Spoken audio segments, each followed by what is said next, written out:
Chapter 408 Profane Stomp Judgment. First, silence fell and snuffed words out of the ladies' throats. But even silence failed to suppress Verina's rage outburst, which erupted a second afterward. Lunatic. Crazed. Demented. Unredeemable lunatic. Verina snarled once the realization of Yvonne's fanatical move settled in, and on the scene, only Nesrien could understand the accuracy of those words. To dare conceive the thought of merging with the world tree took her more than 120,000 years of cultivation, life-wielding, true god level, and countless preparations. But even then, it wasn't a surefire move. Perdition lied at every turn. If not from the failure and the subsequent withering, it would be from losing herself in the tree. Indeed, even in success, those that ventured into that territory incurred the risk of losing their persona and forever remain trapped within the tree as one existence. Nesrien wished to merge with the essence and obtain the abilities and law skills. She naturally had no desire in remaining trapped in one place, without consciousness, for the remainder of her existence. But even in those extreme circumstances, Yvonne went in without a shred of hesitation. Or perhaps, the extreme circumstances left her no other choice. On the scene, only she with her essence ruler physique could placate the world tree and enter symbiosis with it. Others simply didn't have the opportunity. But now, the return of peace and quiet failed to trigger any wave of relief within Else, Verina, and Guliston's hearts. Lost, Yvonne was lost. Her very existence had merged with the tree, and there was nothing they could do to change it. And though unlike Verina and Else, Guliston had no profound affection for Yvonne, the fact of the matter remained that she was the Empress. How would Conrad react when presented with the realization that his most favored had turned into a tree? And as the three floundered, Nesrien wasted no time to fall at Ilkalt's side and suppress the overflowing life essence unleashed by her seal. At first, when Nesrien bestowed this seal upon her daughter, she knew Ilkalt wouldn't be able to withstand its power until she achieved life-wielding. Therefore, she kept it locked. But unique circumstances forced her to release before the right time. Now, she could only help her keep it under control and later apply further methods. And daggered by the sight of Ilkalt spasming within her arms, Nesrien gritted her teeth. Again, this was those mongrels' fault. Were it not for their interference, she would have successfully obtained the essence of the world tree, used it as foundation to achieve life embodiment and rise above all. But since the Jade Dynasty appeared, nothing went according to plan. All kept going wrong, and now, even her daughter's life was at stake. Alas, this wasn't time for revenge. There was guarantee Yvonne could fully suppress the world tree. No guarantee that if, or once, it erased the last bit of her persona, it wouldn't return to the previous rampage. Leave. They had to leave. Without hesitation, Nesrien pulled out the roots still lodged within Ilkalt's body, wrapped one hand around her shoulders, the other across her waist, and readied to take her to safety. But how could Guliston allow them to depart with such ease? With things having reached this point, you really expect us to let you off? Naive. Guliston scoffed, and the formidable pressure of her fleshly body and bloodline erupted to lock on Nesrien. Without delay, Nesrien met Guliston's pressure with hers and lowered Ilkalt to slam into her foe. Fine. Then I will first dispose of you. Then leave this accursed place. Nesrien snapped with her demonic flail swaying at Guliston's temple. The circer bent left on 90 degrees, letting the blow fly over her head while she smashed her icy broadsword into Nesrien's side. Clang, clang, clang. Again, the two exchanged dozens of moves. But this time, Nesrien fought with reckless abandon and a feral rage that matched Guliston's superior bloodline. Falling into a diagonal curve, Nesrien's flail tore space gashes through the sky as it dropped on Guliston's right shoulder. But before it could hit home, Guliston's lips curved into a smile. Thonian possession. Icy blue light brightened Guliston's hues, and her soul flew out of her body to infiltrate Nesrien's. Alarmed, Nesrien recoiled. But the soul moved too fast and dived into her before she could escape. Starting with her chest, black veins stretched across her body while she thrashed against the soul possession. ever-burning life flame. Nesrien roared, causing colossal emerald flames to burst from her form and repel the possession in a brutal internal clash. Bang!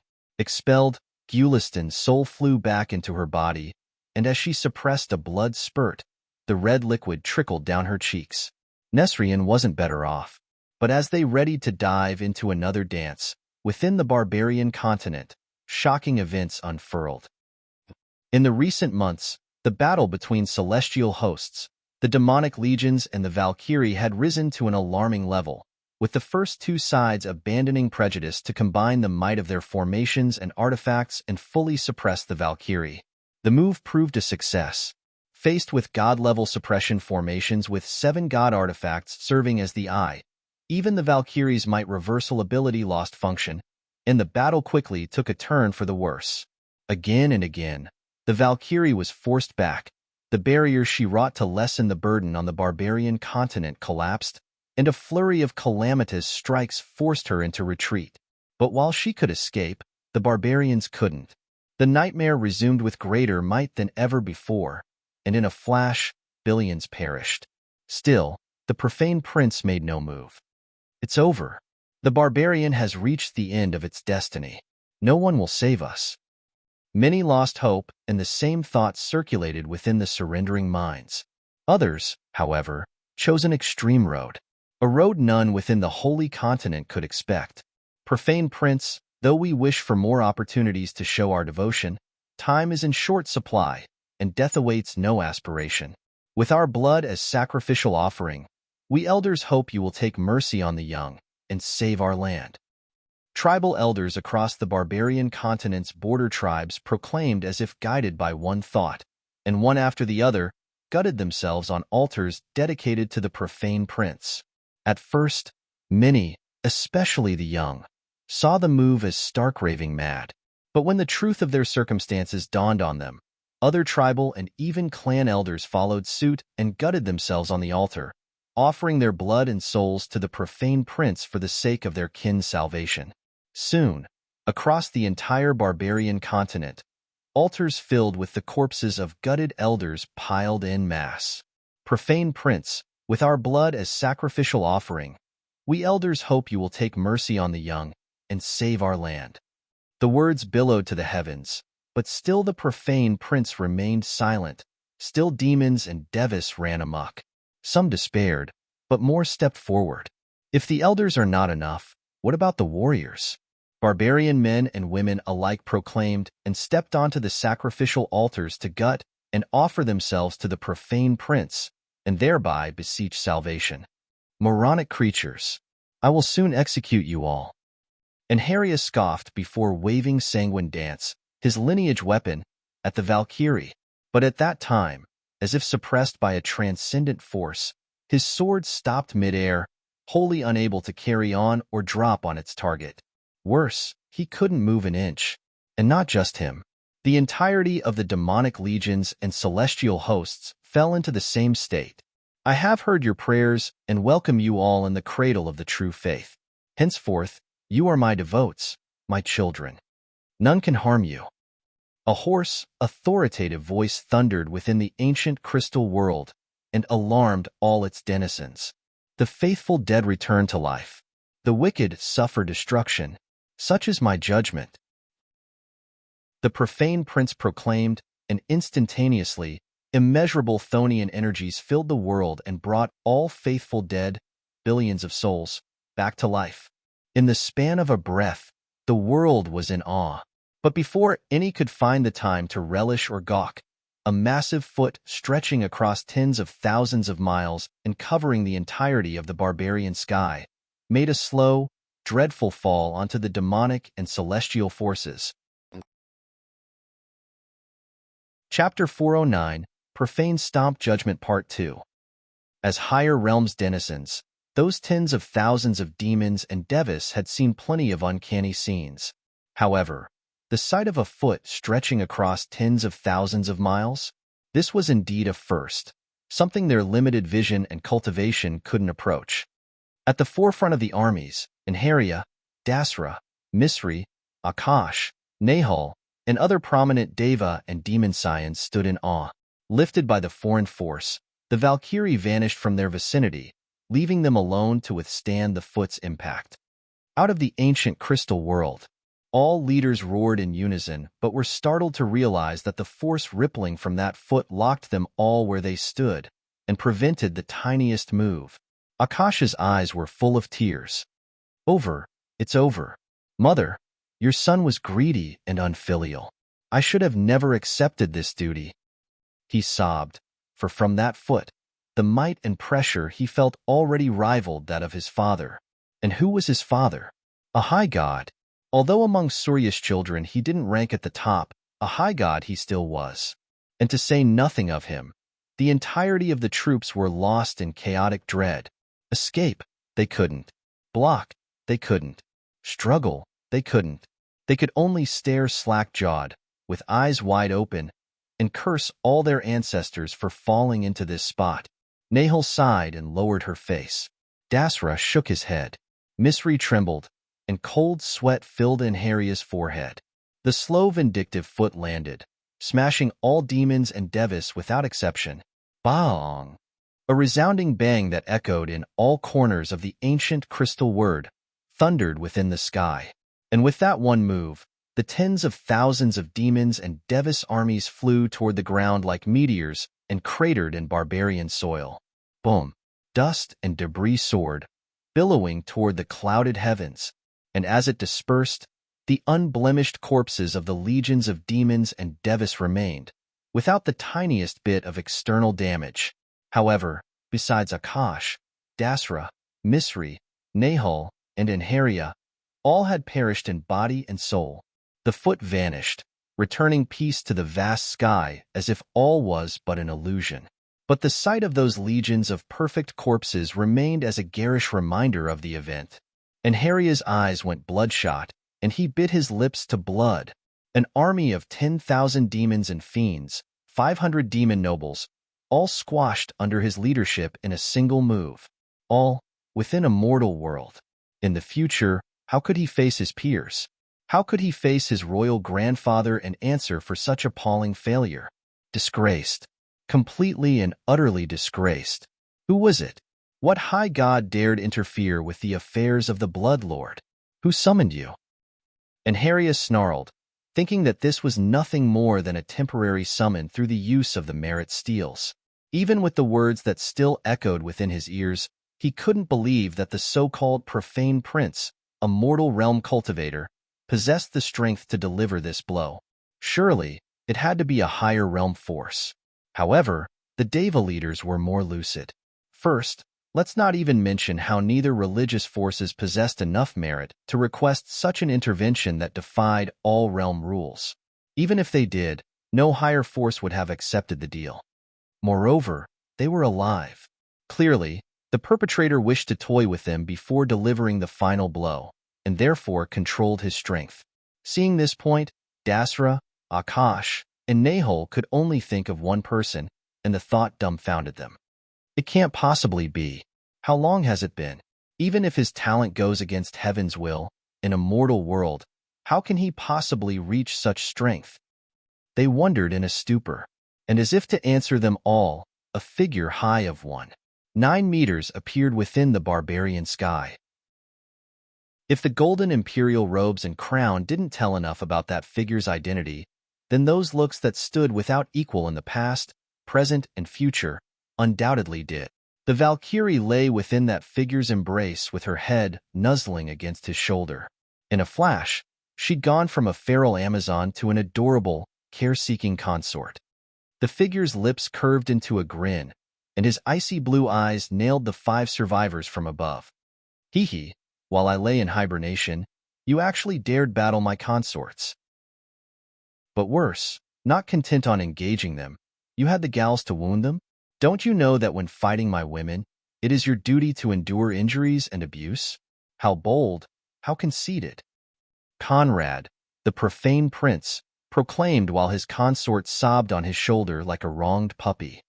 Sniff, sniff, sniff. And seeing this, the surviving 5 almost spurted blood. Across those decades of warfare, who'd injured who? If it weren't for them abandoning dignity to combine the strength of their formations and artifacts, how could they possibly injure her? Those people's shamelessness truly knew no bounds. But knowing that no room for escape remained, the five rose to the sky and, like a single squad, faced the enemy. Still, only Anharia with his deficient intel failed to assess the threat Conrad represented. As far as he was concerned, the previous move was a one-time trick without follow-up. But feeling the Chthonian energies rippling from Conrad's form, he quickly identified him as his royal grandfather's target. Bold and conceited mortal peon. How dare you speak with such hubris before my esteemed self? Today, regardless of your origin, I must teach you a lesson. Anharia snarled with veins pulsing on his grimacing face. Oh, what courage! Admirable, admirable. All right, I will give you a chance. If you can endure a slap, I will spare your lives. Conrad answered with a mild chuckle. And as he heard those demeaning words coming from the representative of those he despised, Anharia only felt more incensed. Without delay, he released the full might of his blood-burning. Blood-red light snaked around his form while three two-star god artifacts appeared at his side, hovering while he held his lineage weapon within his right hand. Thus armed, he flew at Conrad.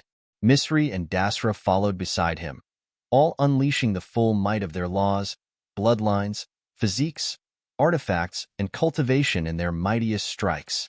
While holding the Valkyrie in his left hand, Conrad waved his right palm in a casual slap. Asterisk smack. Star. Before that slap, all strikes collapsed, and Anharia found his head detached from his neck in a garish eruption of blood. As it tumbled toward the ground, that head swirled in the air and didn't fail to drench his partners of misfortune red. And even as he perished with that red palm print on his cheek, Anharia couldn't believe that a single slap ended his glorious life and snapped his future. But he wouldn't be lonely in the afterlife for long. Asterisk smack. Star. Another slap followed, and Misri found himself backhanded across the cheek. In the same pattern, the strike wrenched his head from his neck, and his blood erupted. Thus ended the warden's most promising spiritual descendant. Asterisk smack. Star. Dasra had no time to mourn his brother, for the merciful Conrad sent him to join his sibling with the third slap. In his case, instead of leaving the neck, his head spun on 360 degrees, painting the wretched picture of a distorted corpse as the spark of his life ended. The three corpses followed the heads and tumbled onto the ground, leaving only Akash and Nahal to remain standing. In that instant, the barbarians awoke from their stupor, dropped on their knees, and proclaimed in tandem, "The Profane Prince is invincible. All hail the Profane Prince." Chapter 410, Profane Stomp Judgment Part 3. The words reverberated within the barbarian continent, and both Akash and Nahal were forced to admit the truth in them. Now, they had the strange misconception that from the moment they landed in the ancient crystal world, they'd been playing in Conrad's palms, like chess pieces that moved solely according to his will. And at that time, led by Kron, Wolfgang, and other state pillars, the infernal legions left the Jade dynasty to arrive behind Conrad. From the infernal cult, led by the Blood Shadow Pavilion, Birkin, and Chimera, the Chthonian Immortal Legion appeared, and in tandem, the nearly 20,000 individuals bowed toward Conrad.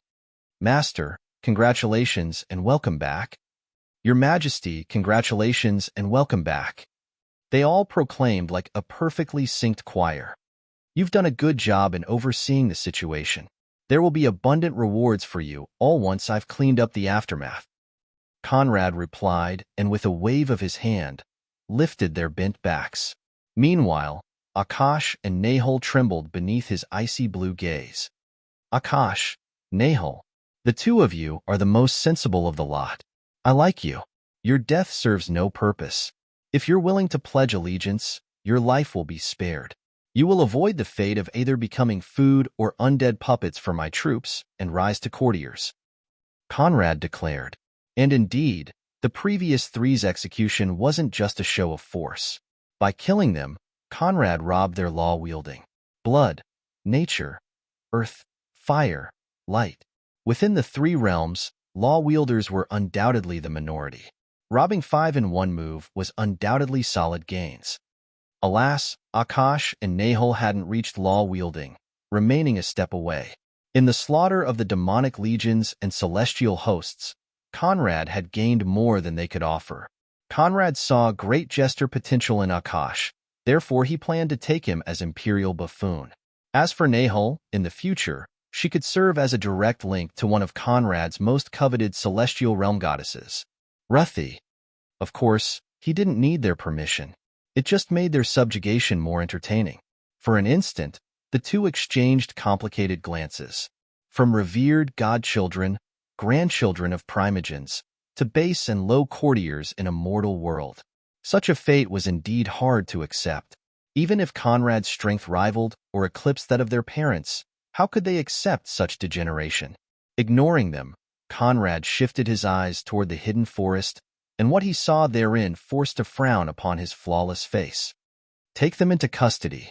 I have things to handle. You can slap Akash for every second he spends in denial. Oh, I seem to recall he once sexually harassed Else. Castrate him. Nahal can watch it all. Conrad ordered Kron before vanishing from the gathered folks' sight. Both Akash and Nahal were struck speechless by the lingering echo of his words. But when Kron pulled up his sleeves with an approving nod, Akash's stupor made way for panic, and without hesitation, he turned heels to run out of the ancient crystal world. Ah, naive. Kron chortled, and with his right hand, made a grasping motion. Boundless suction force trapped Akash from all sides before pulling him right into Kron's grasp. Following the creation of Conrad's new bridge and his cultivation ascension, Kron naturally became the greatest beneficiary. His cultivation had risen to early-stage boundless sea devil realm. With that strength, the likes of Nahal and Akash were not even qualified to call themselves ants before him. Feral beast, let go of me. Akash howled in desperation, but couldn't even muster the strength to thrash within Kron's grasp. Fool. Master told me to keep you in custody? How can I let you go? People nowadays really like speaking rubbish. Don't worry. I will never do less than what Master requests of me. Kron pledged before casting a sidelong glance at Nahal. Coming willingly, or do we need to use force? He straightforwardly asked. Willingly. Willingly? Nahal replied with a firm nod of her head, and after collecting the corpses, all vanished to return to the Jade Dynasty. Meanwhile, within the hidden forest, Nesrian and Guliston's standoff came to a halt following Conrad's world-shaking return. Chapter 411 Seizing the World. Stretching out his hand, Conrad rubbed the bulk of the world tree and closed his eyes to assess its state. Or rather, Yvonne's state. Indeed, when confronted with the world tree's feral will, although her persona managed to resist its assault, as time went by, it would grow increasingly weaker. There were only two outcomes. 1. She lost and vanished within the tree's will. 2. She triumphed and became the tree's will. Unlike Nesrian, Yvonne wasn't a body of flesh attempting to rob the will, but an existence that had already merged with the tree. Regardless of the result, she couldn't escape unless she achieved life embodiment and could freely alter the state of her life form. Unless a foreign truth or life embodiment level existence acted, that, indeed, was her only way out. But with her fragile foundation in life laws, to say nothing of embodiment, wielding was a daunting task. Fortunately, some people were there to ease the task. But seeing how Conrad ignored her and appeared lost in his contemplation of the world tree, Ilkalt's heart teemed with a mixture of joy and resentment.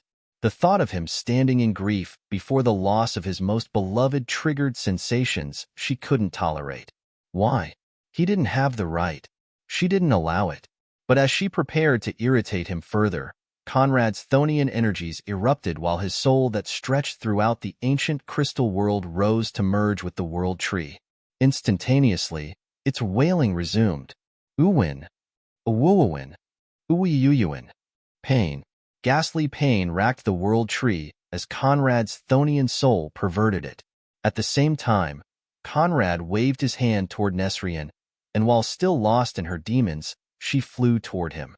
Just a temporary state. I need to borrow something from you, he declared before snapping the life out of Nesrien to rob her life-wielding. And seeing her demented mother finally succumb under Conrad's irresistible hand, Ilkalt stood dazed, unable to react. But she wouldn't stay that way for long because as its wailing intensified, the world tree's roots rose again to drain the remainder of the suppressed sages within the ant colony and send its roots into Ilkalt's body, that juicy fountain of life essence that by right belonged to it. Pooh! At the roots again stabbed her, piercing her heart, shoulders, and thighs to siphon the boundless life essence she could never enjoy. Tears filled Ilkalt's eyes. Now she knew. From the beginning, this was the end Conrad had in stores for her. And from the moment he revealed it, he was merely guiding her to the inevitable, using the feelings he planted within her heart to lead her into damnation. But strangely, neither this realization nor the piercing roots filled her with pain. No, the entirety of the anguish she currently felt lay in one simple fact. Why won't you even glance at me? Ilkalt asked while warm tears trickled down her blanching cheeks. For indeed, the root of her grief lied in the fact that from beginning to end, Conrad never once glanced at her, again reminding her of the insignificance of her existence. Ilkalt, my gaze only lingers on beauty. But what is beauty? Beauty is that thing that grips the eye and compels a stare of reckless abandon. You have none of it. In fact, I find you insipid. Therefore, I will never glance at you again. Conrad replied, shattering Ilkalt's bleeding heart. Conrad, I hate you. I hate you. But more than that, I hate that I love you. Ilkalt mumbled, and her pale lips curved into a forced smile before the last bit of her life essence vanished, and she perished under the world tree's roots. Fueled by this massive life essence, the world tree's wailing dwindled and its color went from pale gray to dark green, slowly returning to the original. With the death of the last zenith ants, Conrad was one step closer to his final goal. However, one detail remained. Callisto and Vilcia? At your service, your majesty. Conrad contacted his 2 legionaries through a mental message, and immediately, they answered his call. Slaughter all within the hidden forest's 5 tribes. Spare none whatsoever. Conrad ordered, startling the 2 legionaries. Those had pledged loyalty to Yvonne and served her without fail for more than 3 decades. The Serpent tribe was especially meritorious. Why would Conrad suddenly command their execution? However, stupor was stupor. The 2 would never reject their lord's orders. As you command, your majesty. They obeyed and instantaneously carried out the order. The 5 chieftains, and the Serpent chieftain more than the others, were startled to see Callisto and Vilcia's swords drop and lop off their heads, even as the last spark of life perished, and the blood of their kin soared to drench the hidden forest's trees in a crimson hurricane. They couldn't believe that it would be in the hands of those 2 that their lives ended. And as the last of the hidden forest's tribes succumbed, the blood-drenched Callisto and Vilcia reported the completed task. Your Majesty, as per your orders, all have been executed, they said in tandem. But, of course, Conrad was already monitoring the changes. And when the last of those demonic beasts and fiends perished, so did the last non-believers of the ancient crystal world. Now, across the globe, all worshipped a single deity. Conrad, the profane prince of domination. He stretched out his hands, harnessing the faith power of those billions of souls and the supreme authority that came with it, not as world god, but as world devil. And sensing this change and breach of rules, the mortal realms will awoke to unleash its wrath upon this aberration. Dark clouds filled the sky with crackling lightning and brewing thunderstorms as tribulation lightning gathered to execute Conrad. Alas, it was far too late. Apologies, realm will, but from now on, across the ancient crystal world, I make the rules. I do not stand under your jurisdiction. You are but a guest. A guest, I expel. Conrad casually stated before raising his hands toward the dark sky. Instantaneously, black light pillars soared from all corners of the ground to slam into the brewing tribulation and obliterate it before it could even gather. The dark clouds dispersed, and as they did, so did any influence of the mortal realms in the ancient crystal world. It's the devil's destiny to trample God. Therefore, if you stand as this universe's paramount deity, it is my duty, as the one true devil, to bring you on your knees. So patiently wait for me to tame the mortal realm and make you my bitch. Conrad spat at the mortal realm while cementing his absolute control of all things within the ancient crystal world. Chapter 412 Old Acquaintances. Meanwhile, within the World Tree's will, before Conrad could join the fray, Yvonne's struggles were interrupted by a new appearance. While Yvonne sat cross-legged in an ethereal world of lush green prairies, the figure of a young woman with back-length, blood-red hairs and eyes appeared before her. Dressed in a purple, backless dress, with luminous skin, perfect, full lips and engrossing phoenix eyes that only served to strengthen the effect of her flawless curves, that woman stood with beauty, putting the sun and moon to shame. And although she appeared out of nowhere, within her eyes, Yvonne could sense no malice. No, it was more complicated than that. An amalgam of contradictory emotions swirled. Emotions that targeted more than Yvonne. "Who are you? And what do you want from me?" Yvonne inquired while the woman's eyes locked hers. Silence followed. 12 seconds of palpable silence during which the woman did nothing besides peering into Yvonne's eyes. "How frustrating. I'm here to offer you a deal." The woman began in a calm, mellifluous voice that could soothe the mind of most.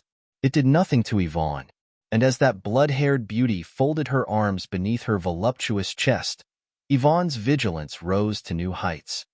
"Become my disciple, and I will not only take you out of this tree but bring you onto a new cultivation road.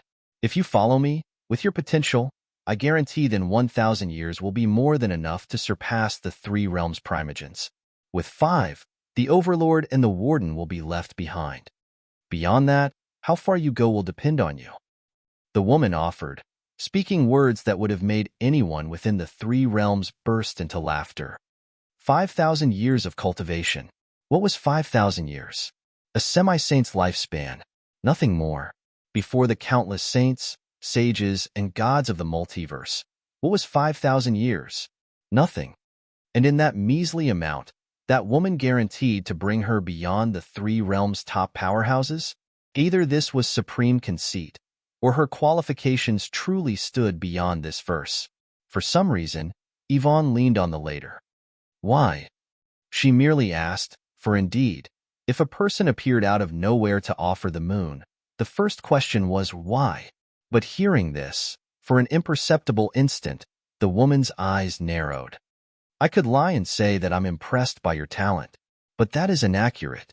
I just want you out of this world and am willing to pay for it." The woman replied with a tone laced in indifference, but her words made Yvonne's luscious lips curve into an enchanting smirk. "Out of this world? No. Out of Conrad's life? Yes. Are we by any chance acquainted? Why do you want me away from my husband?" Yvonne inquired with rising interest.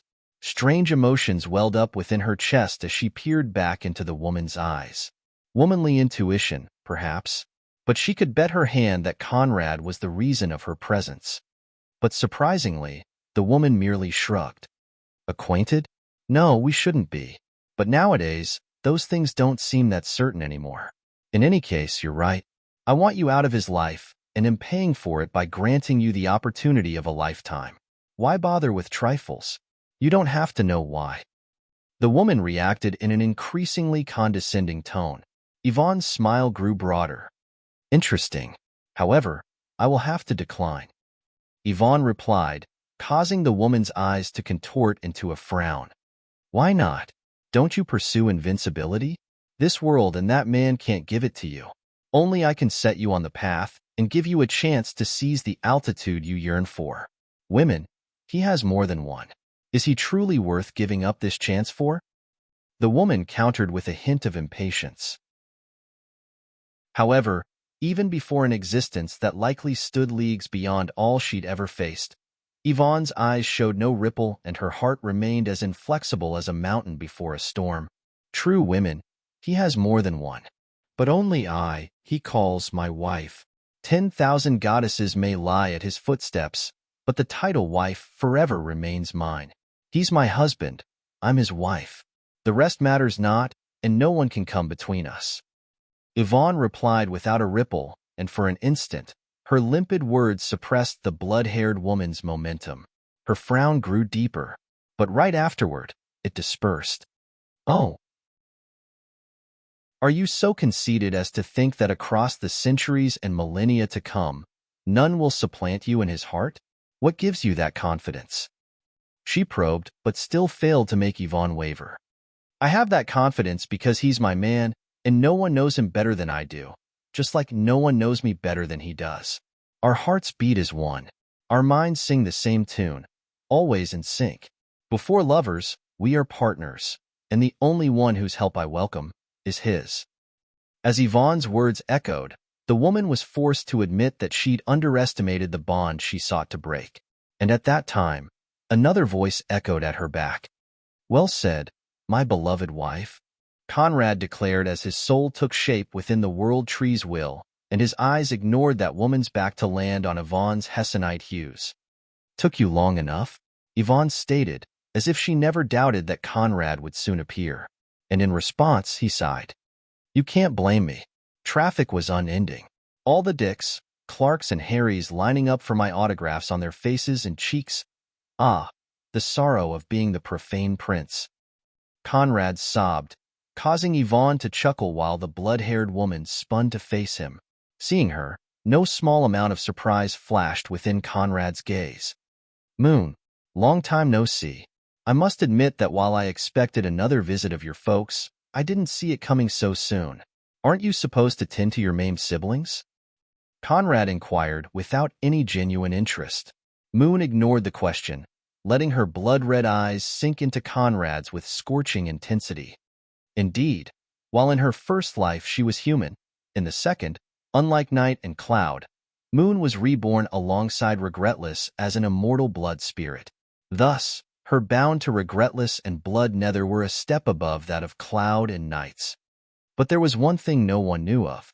During the War of the Six Realms, in the centuries she spent captive in the Celestial Realm, Moon didn't stay prisoner for long, but fell in love with and in secrecy wedded the Empyrean Crown Prince, Dragon Warden. But when time came to choose between Regretless and Dragon Warden she didn't choose. Therefore, when his eyes laid on hers, no emotions fluctuated within Conrad's chest, and faced with his indifference, Moon restrained the urge to bite her lower lip. Chapter 413, Merging Life and Death Part 1. But regardless of her internal fluctuations, Moon's face showed no ripple, and it is with a nonchalant gaze that she met Conrad's icy hues. Cloud was right. You look nothing like the past you, Moon remarked, and with a step, vanished to reappear before Conrad. Ignoring personal space, she stopped only a few centimeters away from him, with her nose almost brushing his. And though with her 175 meters of height, she stood far below him, the silent pressure within her body prevented any underestimation. I take that as a compliment. Dragon Warden was a bitch. So many missed opportunities. Hell, Dragon Dark had a more fulfilling life. Of course, my most crushing regret of that life is, undoubtedly, to have kept you as my only woman. A tragedy, really. My ancestors still curse me for it. Conrad replied with his cool breath brushing Moon's forehead, while hers lingered on his chin. But hearing those words emerge from his lips, although she let nothing transpire on her face, Moon felt ill. At first, she believed that loyalty to kin should always triumph over romantic sentiments. Therefore, when the Empyrean prepared to crush the Nether Realm in one last battle, she didn't flounder long before returning to her sibling's side. The rest was history. Alas, trillions of years of suppressed emptiness brought her to the same realization as Regretless. In one step, they'd given up crucial parts of themselves. Without those parts, they lived ghost existences. Without those parts, the verb fulfilled would never join their hearts. But worst, they had to maintain a facade, to cheat the world and themselves with false smiles and masks of chimeras.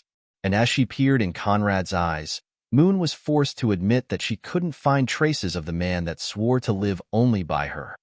In those eyes, her looks held no traction. She was just another one. Her lips curled into a smile. "Is that so? That's not what you sang in bed." Moon replied with no hint of bashfulness. "I admit, your cunt was something else. A pity that it hides too many thorns. I don't dare play with it anymore." Conrad countered with arched eyebrows and shoulders raised in a shrug. If the disparaging words provoked any reaction, Moon showed none of it. "Don't be so sure. Who knows? You very well might. Regardless of how many lives you go through, so long as our memories remain, you can never escape me. In the meantime, do enjoy these petty moments." True, you've forced Regretless into such a critical condition that he locked himself in secluded cultivation. Better, you vanished from our visions. Still, there are plenty of ways to track you. The people by your side are a good enough example. Moon retorted before walking past Conrad. "Not going to fight?" Conrad probed without shifting toward Moon. "I know proper limitations. I can feel you've already perverted this world with your devil will. Now, no one can challenge you on this land. What point is there in fighting? Moreover, this is just a mental projection. If we are to clash, I will do you the courtesy of appearing with my true body. Fret not, in the nearby future, we will meet again, husband." And leaving those ambiguous words that filled Yvonne with confusion, Moon vanished in a twister of blood light. Now, only the Jade Imperial couple remained. And though the brief exchange left her with deep confusion and overflowing questions, Yvonne set them aside, aware that what she wished to know, Conrad would reveal in due time. Foolish lot, be it mortals or cultivators, all should live by their choices and the consequences they wrought. No wonders they can't cross their bottlenecks. Conrad shook his head. Regretless, failed to become the Almighty Supreme not because of insufficient ability, but due to latent heart demons. For similar reasons, Moon failed to become supreme. But as far as Conrad was concerned, those past events could never produce a ripple in his immovable Tao heart. "Beloved, although I missed a few decades, for our 40 years anniversary, I prepared an unforgettable gift." Conrad began with a radiant smile while stretching his right hand toward Yvonne, and instantaneously, the pressure that prevented her from rising from that position vanished into nothingness. Better, as she took his hand and rose, Yvonne felt her existence flooded by tremendous life essence, and while digesting them, her understanding of life laws rose at breakneck speed. Little by little, the world trees will shrunk, feeding and making way for hers as she slowly took control and overrode it. But as the overriding carried on, the life essence supply dwindled, and it soon became evident that it wouldn't be enough. Still, Conrad remained undisturbed. In the outside world, Conrad's true body carried on with of the inarguably boldest moves of his life. When the life essence drained from the zenith ants reached zero, Conrad knew he only had two choices left. Use the very world as the source. B. Take the opposite force and change it into life essence. The first case was both detrimental and unable to supply enough life essence. As for the second, that implied converting death essence into life essence. Although Conrad had robbed Nesrian's life-wielding and reached death transcendence, he knew that due to his weaker life law level, the change would result in massive loss. Accounting for that, the ancient crystal world alone didn't have enough death essence to provide. Therefore, Conrad chose the greatest source imaginable, the underworld.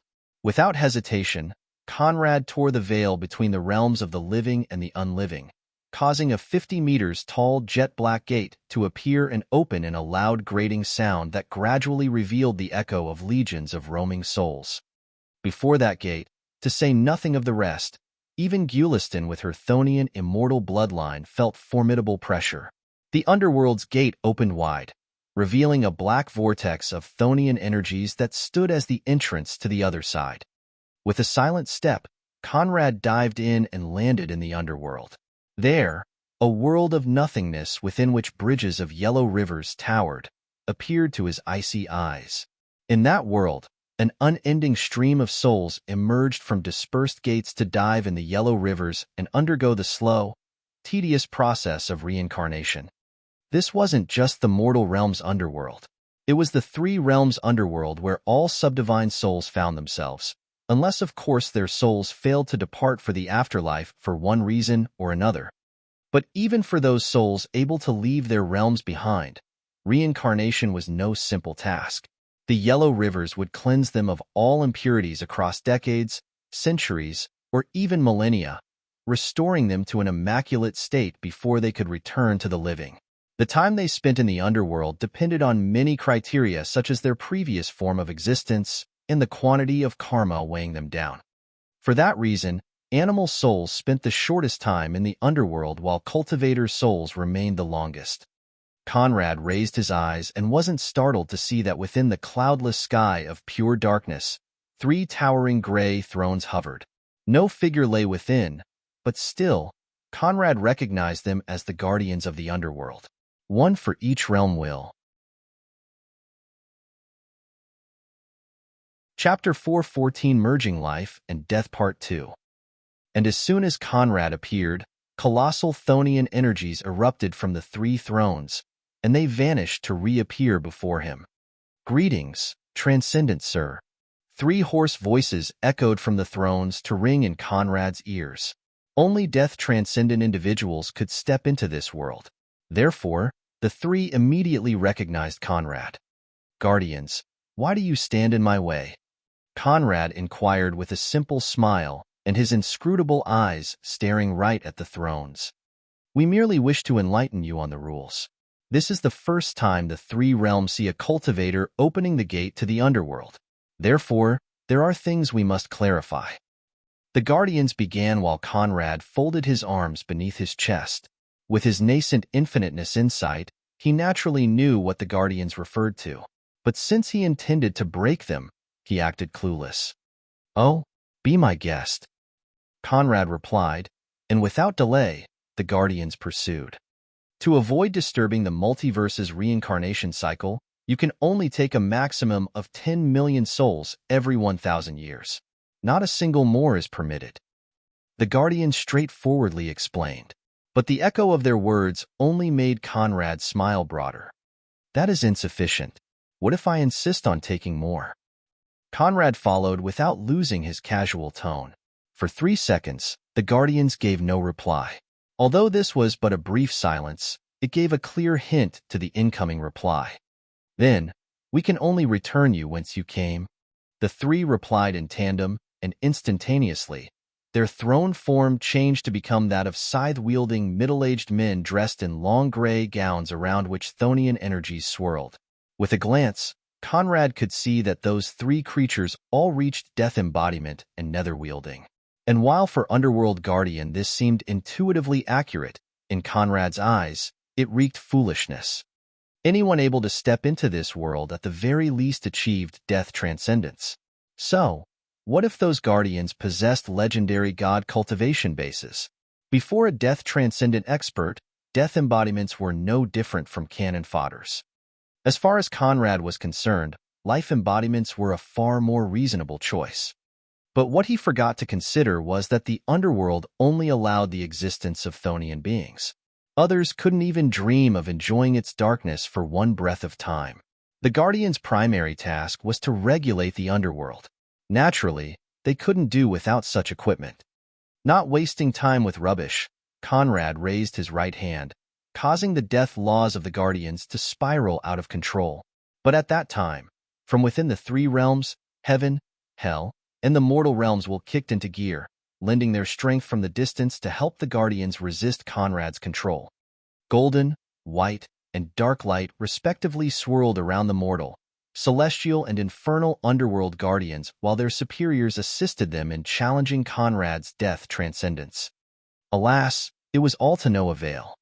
Innate skill, auspicious clouds, Conrad uttered, and around his body, dozens of rainbow-colored clouds appeared, swirling with ordered spins while golden light erupted from his form.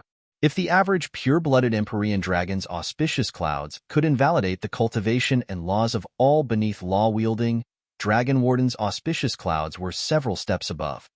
Before him, even law-wielders weren't spared. Or rather, base laws became invalid while higher laws might fell by 70%. In the Empyrean realm's history, only celestial slaughter's auspicious clouds possessed more dreadful abilities. But as far as Conrad was concerned, that was more than enough. The auspicious clouds soared high into this realm of darkness, illuminating it with dazzling rainbow light while the three guardians quivered under their Empyrean might. Using auspicious clouds' domain isolating ability, Conrad cut all support the three received from the realm wills, thereby wholly leaving them at his mercy. Their nether laws lost 70% of might while their death laws changed ownership, becoming Conrad's to do with as he saw fit. Allow me to be blunt. I will destroy the underworld gate and bring the entirety of the underworld into the mortal realm to feed my wife's ascension. And if the realm will is dissatisfied, then I don't mind using the underworld to submerge the mortal realm in its entirety. As for you, you can remain as my Jade Dynasty's eternal protectors. Conrad proclaimed before lowering his hand and causing the three guardians' last bit of freedom to collapse under his pressure. You are stark raving mad.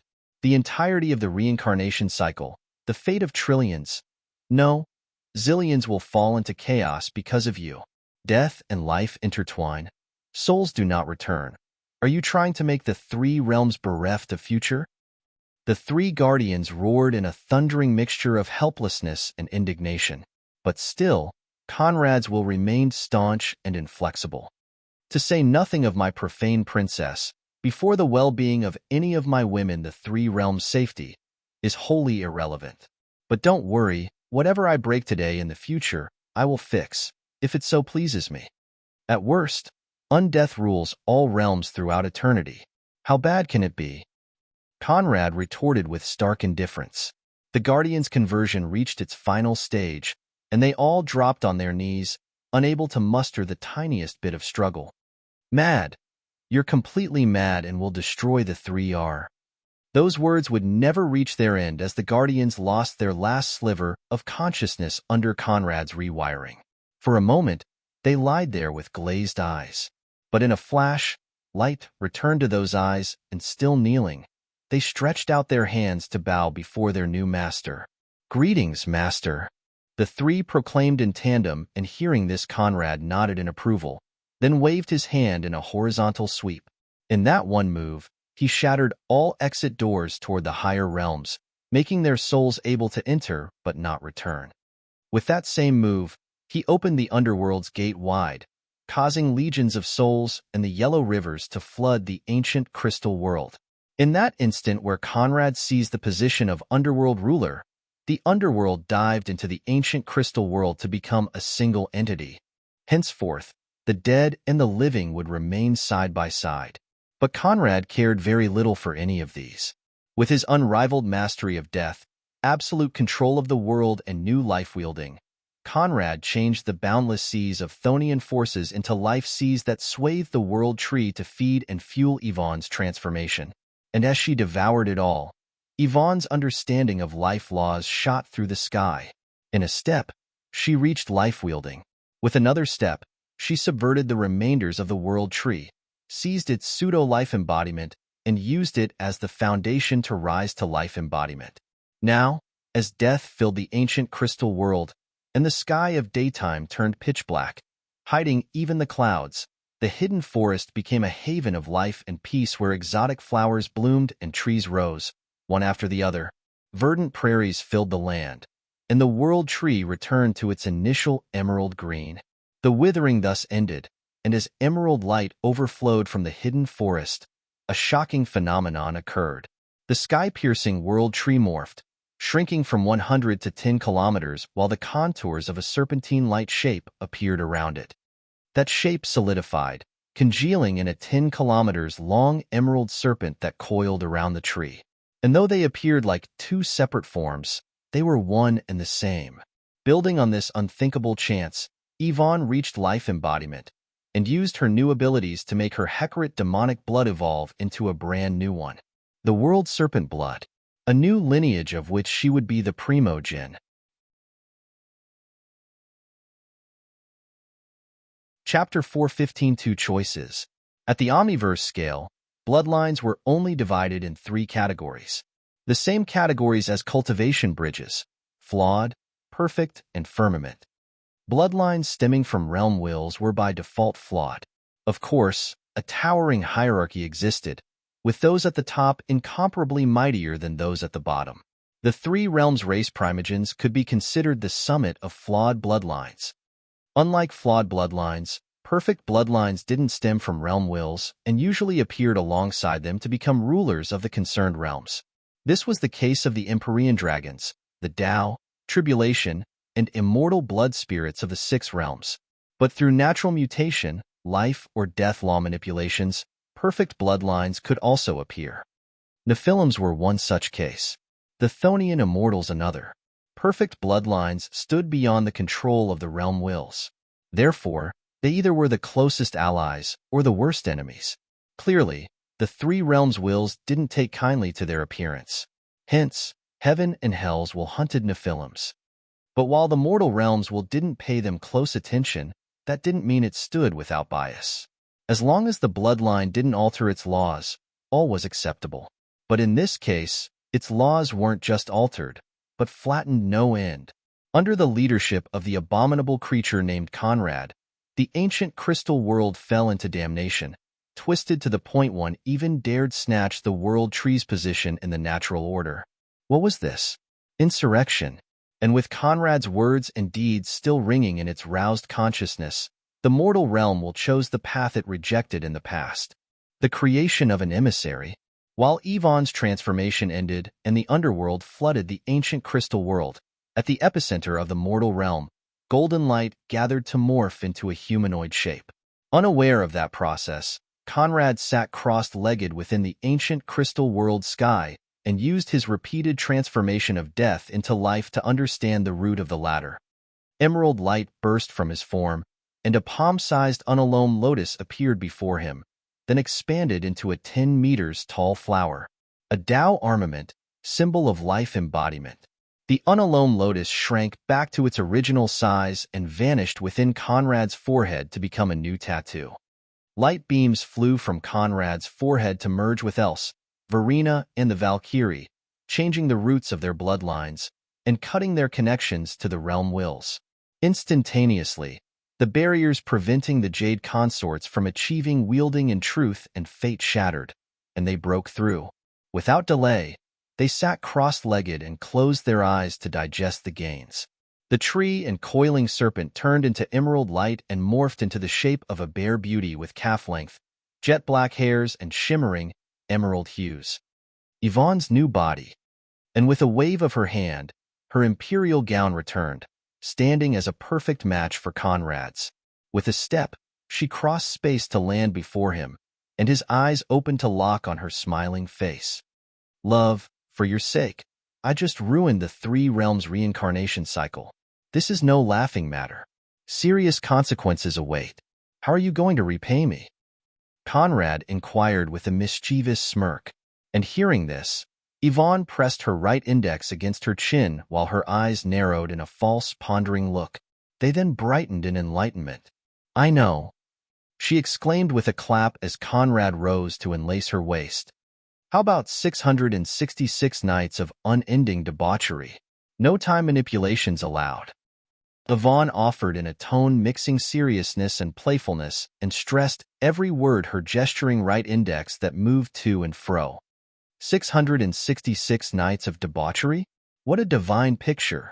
I don't think we ever went that far before. I like. Conrad complied, but before he could speak further, at the gate of the ancient crystal world, thousands of light orbs gathered and coalesced into the figure of a 10-year-old bald boy dressed in a simple white robe and brown sandals. The boy's closed eyes opened, revealing a world of glittering stars and dazzling light. Though he had yet to act, a simple release of the boy's breath made the ancient crystal world waver.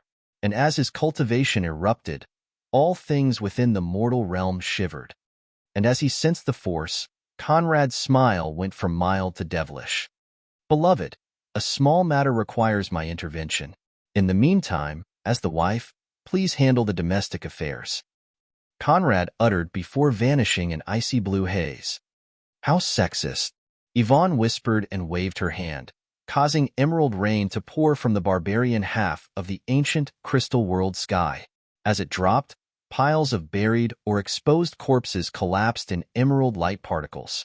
As if guided by a single will, the light particles gathered within the hidden forest, at the spot the world tree used to stand in, then merged in a light maelstrom. Unlike Conrad, Yvonne couldn't return the dead to the lives they used to have. However, she could give them brand new existences independent of the past. The billions of fallen creatures that didn't hold faith in the profane prince would all emerge from this maelstrom as fresh mortals united in the belief of his profane highness. Among the recent dead, Yvonne only made one exception: Nesrien. Even if Conrad didn't say it, she already knew what he had in store for her. That one, she needn't touch. Meanwhile, Conrad appeared beyond the ancient crystal world, standing in outer space before the ordinary-looking boy whose eyes rose to lock on his. "Thonian Primogen, you twisted a mortal world and perverted its laws to seize absolute ownership of it. That was already affront enough.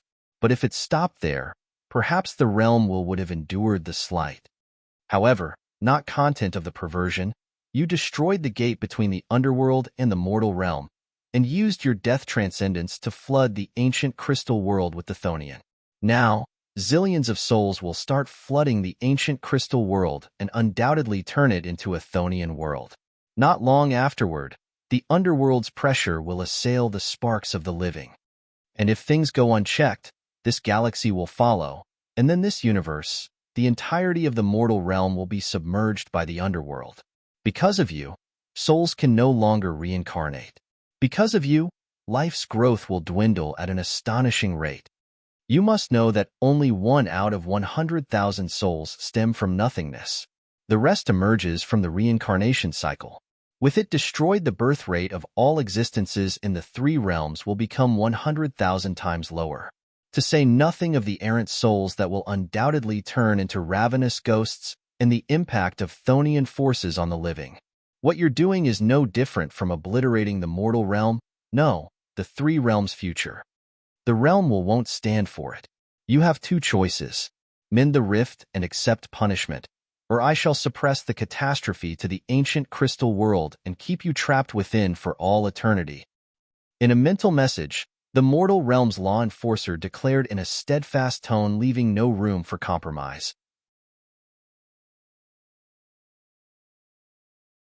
Chapter 416, Putting Down the Mortal Realm.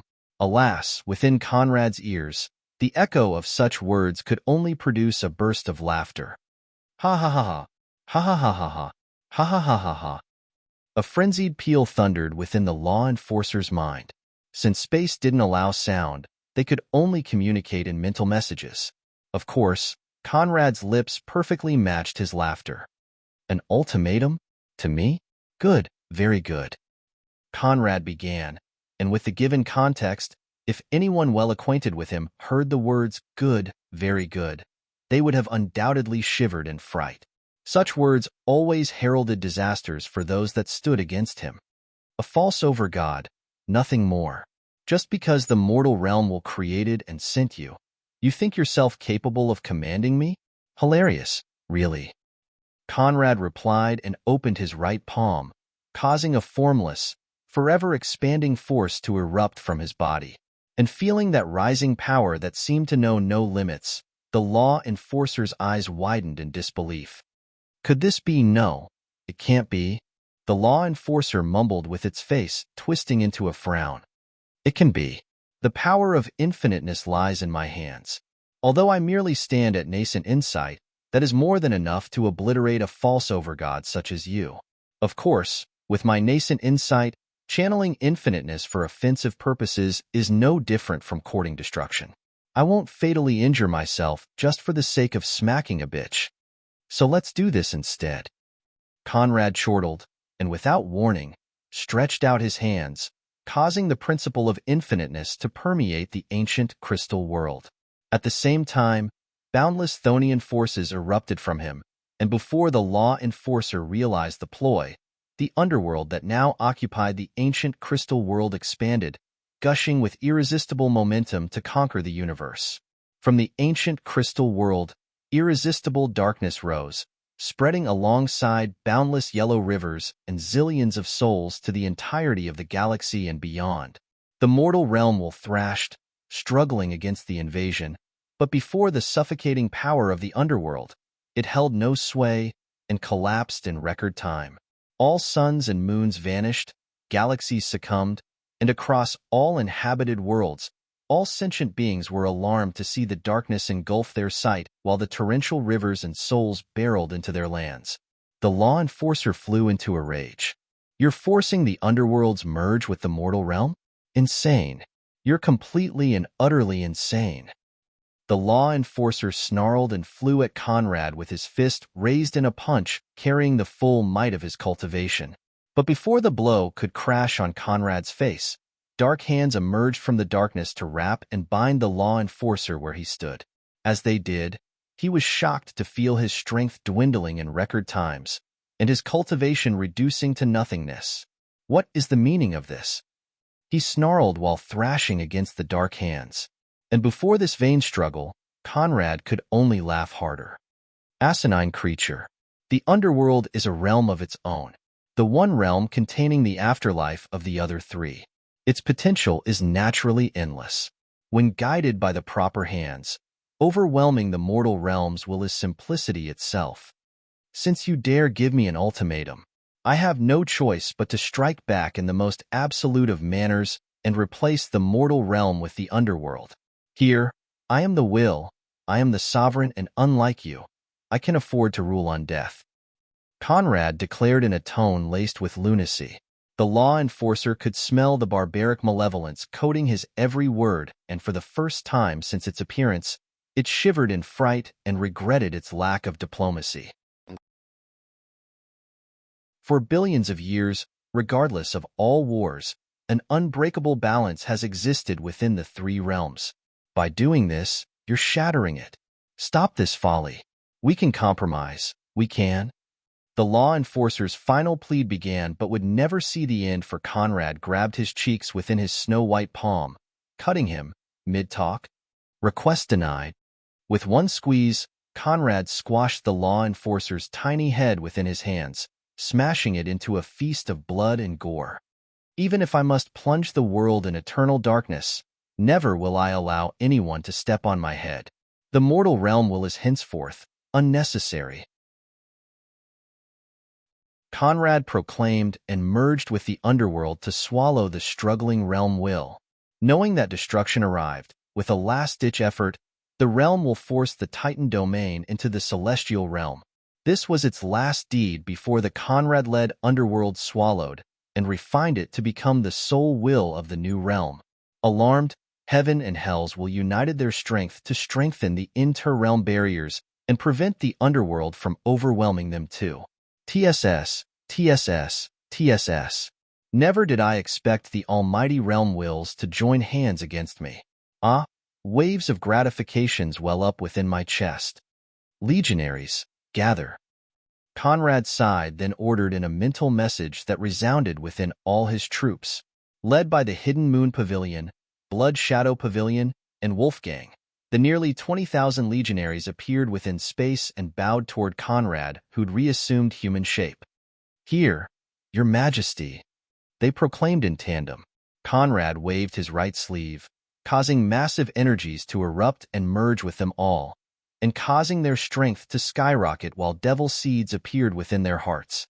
"Receive my blessings and follow my coordinates to invade all worlds across our realm, cultivation or not, and assert my dominion. Due to my beloved consorts, a scant few will not resist, but the rest will provide challenges. We don't have time for conversion. You have free license to exterminate all lives and enforce my worship with rivers of blood." Conrad ordered in a casual tone. "Oh, and when you reach a world called Earth, take the women and enslave the men. They will build me statues and pyramids. Once you complete the task, I can more effectively alter the new realm and create a new balance. I will be watching your prowess from within the imperial palace." Conrad added and vanished to return to the ancient crystal world. Although he now possessed unrivaled dominance over the the Thonian realm, ownership of all its faith power was the only way to guarantee supreme control of all the new realm's aspects. Those that didn't worship him were liabilities. And with the new realm's current disastrous state, there was no time to waste on conversion. The universe was too vast. Even for Conrad, converting it all in the proper manner would take far too long. The best way was to destroy all those that didn't answer to his profane name, then build the universe anew with brand new lives. "As you command, Your Majesty," the legions proclaimed even in his absence, and led by their generals, invaded all barren and cultivation worlds to enforce the sole worship of the profane prince of domination.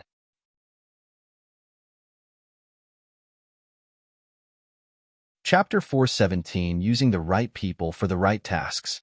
Across the mortal realm's hundreds of billions of galaxies, only about 3,000 cultivation worlds and 10,000 barren worlds existed. But while the vast majority of galaxies wouldn't even see one world of sentient beings, countless mysteries and life forms replaced them. Not that it mattered. Conrad's legions didn't waste time on the universe's beauties, and relying on the coordinates imprinted within their minds, crossed the stars to land before their intended targets. Even at true God-level speed, crossing galaxies wasn't a matter of seconds. 5 hours passed before the Wolfgang-led legions landed before the first target, whose denizens quivered under the vanishing light and engulfing darkness. Naturally, Conrad's armies cared not. Helpless barbarians rejoice. You've been graced with the infinite honor of joining the banner of the one true God, your new lord, the profane prince. Though you may not serve him in life, in death, your loyalty shall stretch across eternity. Wolfgang proclaimed while the legions filled the darkened world's sky and illuminated it with flaring, fiendish energies. If before, this world's 5 billion creatures already were trembling in a crushing mixture of incomprehension and fright, when those legions of hell appeared, they succumbed to blind chaos. Not for long. With a wave of his hand, Wolfgang suppressed all the creatures within this barren world. Dark green light waves erupted, and those 5 billion creatures perished with all internal organs shattered. Without delay, the legions moved on to the next world to slaughter all that lay within, and the more they killed, the mightier Conrad became. At the end of the first day, 6 worlds had fallen, and their disproportionate lives added up to 200 billion floating corpses. And so the carnage went on. Only besides Earth and the 4 worlds prepared by Conrad's consorts, all worlds visited by the Thonian legions saw their sentient lives harvested before they could even process what was going on. Worse, while the cultivation worlds could endure the absence of light, the same couldn't be said for barren worlds. Even without Conrad's legions, in the following days of the underworld's descent, all human lives within the barren worlds crumbled. Of course, other life forms survived. But for Conrad's purposes, those needn't be paid attention to. With their targets reduced to 3,000, the Legion's workload drastically reduced, and Wolfgang hypothesized that in less than 2 years, he would be back home. Meanwhile, within the ancient crystal world, an entirely different scenery stood. With a wave of Conrad's hand, a dark purple vortex appeared at the frontier of the holy and barbarian continents to become the container of the new errant souls. That vortex would soon become known as the Reincarnation Sea. Conrad absorbed and refined all the yellow rivers while combining all the Thonian forces, crushing the ancient crystal world's lives into miniature cultivation worlds for the Thonian race. With another wave of his hand, he shattered the useless sun and moons, replacing them by 2 gargantuan lotuses, the day and night lotus, able to provide their functions even within the underworld. Hence, the ancient crystal world's crisis ended. And unaware that this disaster was nothing more than another gift of their profane master, the billions of devotees praised his endless might and unparalleled abilities. But right now, Conrad cared very little for that. "Ladies, time to celebrate our grand success." Conrad proclaimed before cleaving space open and leading them all back to the Imperial Jade Palace to celebrate the inauguration of the Thonian realm with 666 nights of wanton debauchery. And even with the trillions of existences perishing, while they set up the feast of an era, no one found this inappropriate. Yvonne, since you proposed, you will have to organize. Carefully select your staff. You only have 24 hours to prepare the #1 hedonistic celebration of all times. I expect marvels. Conrad proclaimed while falling into his long vacant throne. And without delay, Yvonne turned toward Daphne. Daphne, congratulations. You're tasked with managing all aspects of the celebration. I'm counting on you. Yvonne followed to Daphne's surprise. Me? Wait, of course, me. Don't worry, I will ensure this will be remembered as the most depraved event of all times. Daphne proclaimed with her right hand pressed against her chest and the left raised in a solemn pledge. Knowing how to employ the right person at the right position. Promising. Conrad stated while rubbing his beardless chin with the stance of a wizened elder appraising his juniors. Eye rolls followed left and right. Hum. Daphne, although your skills in the hedonism department only loses to mine, this is quite a challenge. Are you sure you don't want help? You can choose anyone as your assistant. Conrad pursued, causing Daphne to sweep the gathered ladies with her emerald eyes. Alas, she was startled to see no support lying there. All turned avoided her gaze and glued their eyes on the ceiling. Ileana was no exception. So much for sisterhood. This is a lesson to remember. The supreme rod aside, I can only rely on myself. Daphne spat with flaring disappointment as she shook her head from left to right. And hearing the words, supreme rod, Conrad couldn't suppress a surge of coughs. Cough. Aware of his plight, Ileana brought a water glass to his lips while Jasmine rubbed his back. At that time, Gulistan chimed in. All right, I will help you. I dare not compete with your Conrad-approved skills, but as far as decadence is concerned, I'm not too shabby. She offered while taking leisurely steps toward Daphne. And once those words echoed, the demoness beamed with joy. But of course, what better assistant than the one spreading her legs for her son? How could I not think of you? Former mother-in-law, harem sister, or whatever I should call you. Come, let's strategize. Daphne approved with surging glee, making Gulistan trip, and Conrad spit all the water right on the floor. Cough. Seeing Conrad's worsening condition, Verena supported Ileana in rubbing his back. Hum. As usual, good job equals abundant rewards. Now, if you'll excuse me, I have an ant goddess to resurrect and plow. We will have ample time to explore one another across the next 666 days of Re-. Conrad began. But before he could finish his words, Daphne's voice boomed. Don't. And again, all eyes fell on her. Clap.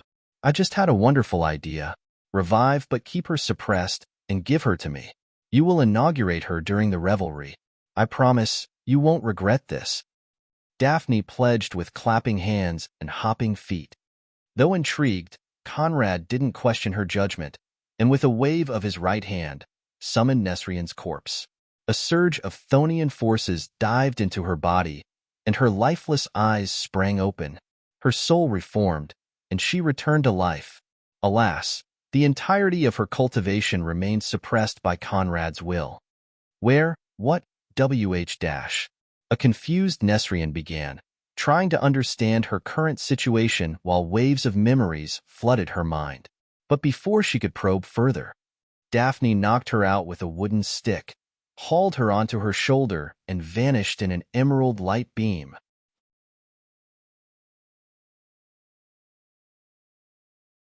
Chapter 418 Discipline as you will. So sudden was Daphne's move that by the time Gulistan registered it, she was long gone. In disbelief, she blinked, then vanished into icy haze to pursue the cracked lass. What a glorious day! The ancient crystal world's god-emperor, #1 ruler in this realm's history, had his new prize abducted in broad daylight by one of his consorts. Glorious, incomparably glorious. I have nothing but awe, Verena declared with solemn dignity, causing Conrad's forehead to crease into black lines. Hum. More seriously, I know you've all lost your Valkyrie armors. In fact, for reasons you'll learn in the future, many key items are now gone. But that is inconsequential because now I create better, mightier tools. After the celebration, you will all receive new armors and mighty artifacts. But more importantly, your bloodlines will require updates. Right now, in terms of bloodline strength, any one of the Blood Shadow Pavilion stands leagues above you all. That's not acceptable. Worse, I plan to enhance their bloodline with a new boon. They will soon become even mightier. Conrad explained while his eyes and tone reverted to seriousness. As my Valkyries, I will naturally not allow you to fall behind the army. We can go about this in two ways. First, you give up your current bloodlines for a new Thonian lineage. 2. I alter and magnify your current bloodlines, then add new ingredients to heighten the mix, thereby making you all Nephilims. Conrad offered from within his throne. Naturally, the echo of his words unleashed waves of surprise and confusion within the gathered ladies. You can do that? Jasmine couldn't help but ask. Although Conrad's bag of tricks seemed limitless, never did she expect him to possess such a formidable ability.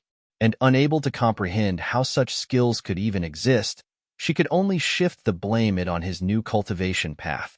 Of course, she wasn't entirely wrong. That, and much more. Feel free to ponder on your choice. You can give me an answer after the celebration. In the meantime, Conrad waved his hand, causing a dozen dark purple seeds to surge in similarly colored beams and dive into the ladies' hearts. Those are my devil seeds. If you're willing to abandon the three realms feeble cultivation bridge for my incomparably mightier one, they shall unlock the doors of a brand new path. Though, I must warn you, while with my help, cultivating a devil heart is no challenge, the future path is fraught with difficulties. Conrad warned while the ladies' eyes closed, and they fell into silent meditation. With another sweep of his sleeve, Yvonne sighed. All vanished in purple haze to return to the Empyrean Tower for accelerated cultivation. Now only the two remained. And Yvonne was startled to see that Daphne and Gulistan aside, only she didn't receive a devil seed. But before she could inquire on the why, her eyes met Conrad's, and seeing the concealed annoyance within, she suppressed her inquiries. Don't you have anything to ask me? Conrad inquired in a calm tone Yvonne found quite chilling. I do not. But you seem to have a lot to say, so why don't you go right ahead? Yvonne replied, and hearing this, Conrad let his lips curve into a psychotic smirk. Come here. He beckoned with his left hand, while the right rested on his throne's arm. A sense of foreboding filled Yvonne's chest, but unsure of where fault lay, she sauntered across the stairs, taking casual steps toward Conrad. And in the instant her feet landed before him, Conrad took a hold of Yvonne's wrist and pulled her into his arms. By the time she landed on his thighs, Yvonne was startled to see Conrad's right arm binding her chest while the left tied her waist. Now that we're alone and all threats have been handled, let's have a talk, shall we? Conrad began in a melodiously sinister voice that would have put any other on their knees. But in Yvonne, it could only produce a forced smile. Without permission, she stretched within Conrad's grasp, making herself comfortable on his thighs as her neck lay on his right shoulder. I gave precise orders to follow. The three of you only had one job. Wait. Once Else and Verena reached their limits, you three only had to wait for my return. And if any major disturbance occurred, your task was to alert the Blood Shadow Pavilion and have them handle it. But not only did you disobey express orders, you dragged Verena and Else into it. Worse, the complicity between you women is such that they followed you in this suicidal errand without delay. What? Did all my boons convince you all that nothing could go wrong? Yvonne, how bold of you! Conrad pursued in an increasingly unsettling tone, and before the rebuke, Yvonne cleared her throat. Well, unlike you, I like to minimize casualties. As long as Nesrian remained within the World Tree, even your Blood Shadow Pavilion couldn't pull her out. They could only watch as she absorbed the World Tree's will and reached embodiment. Only I, with my unique skill set, could effectively cut the connection between Nesrian and the tree. Without any knowledge of your future growth, when you would return, and the altitude she would reach, how could I just sit there and do nothing? You know that's not my style. Yvonne replied without a ripple, while her eyes shifted away from Conrad's. Good. She even dares quibble. Very good. Then woman, tell me, when the situation evolved into something you couldn't handle, why didn't you take the escape road? Why did you run the risk of merging with that hateful tree? What if I couldn't pull you out? HM? Although my previous understanding of primal law embodiment was limited, I still knew that a life embodiment could override your immortality seals. Worse, once the World Tree went on a rampage, the ancient crystal world faced immediate destruction. I don't particularly care for those billions of souls, but they were prime faith material for you to thrive on. How could I just watch our decades of work blasted into smithereens? Yvonne retorted, but though sensible, her words still failed to placate Conrad's ire. Moreover what? 30 years ago you said, there will be a time when you find yourself backed into a corner, forced into a suicidal road by an extreme situation. At that time, regardless of what you face, remember that I have your back. So long as I stand, nothing can harm you, and all disasters shall turn into blessings. Since you spoke such words, of course, I would dive in.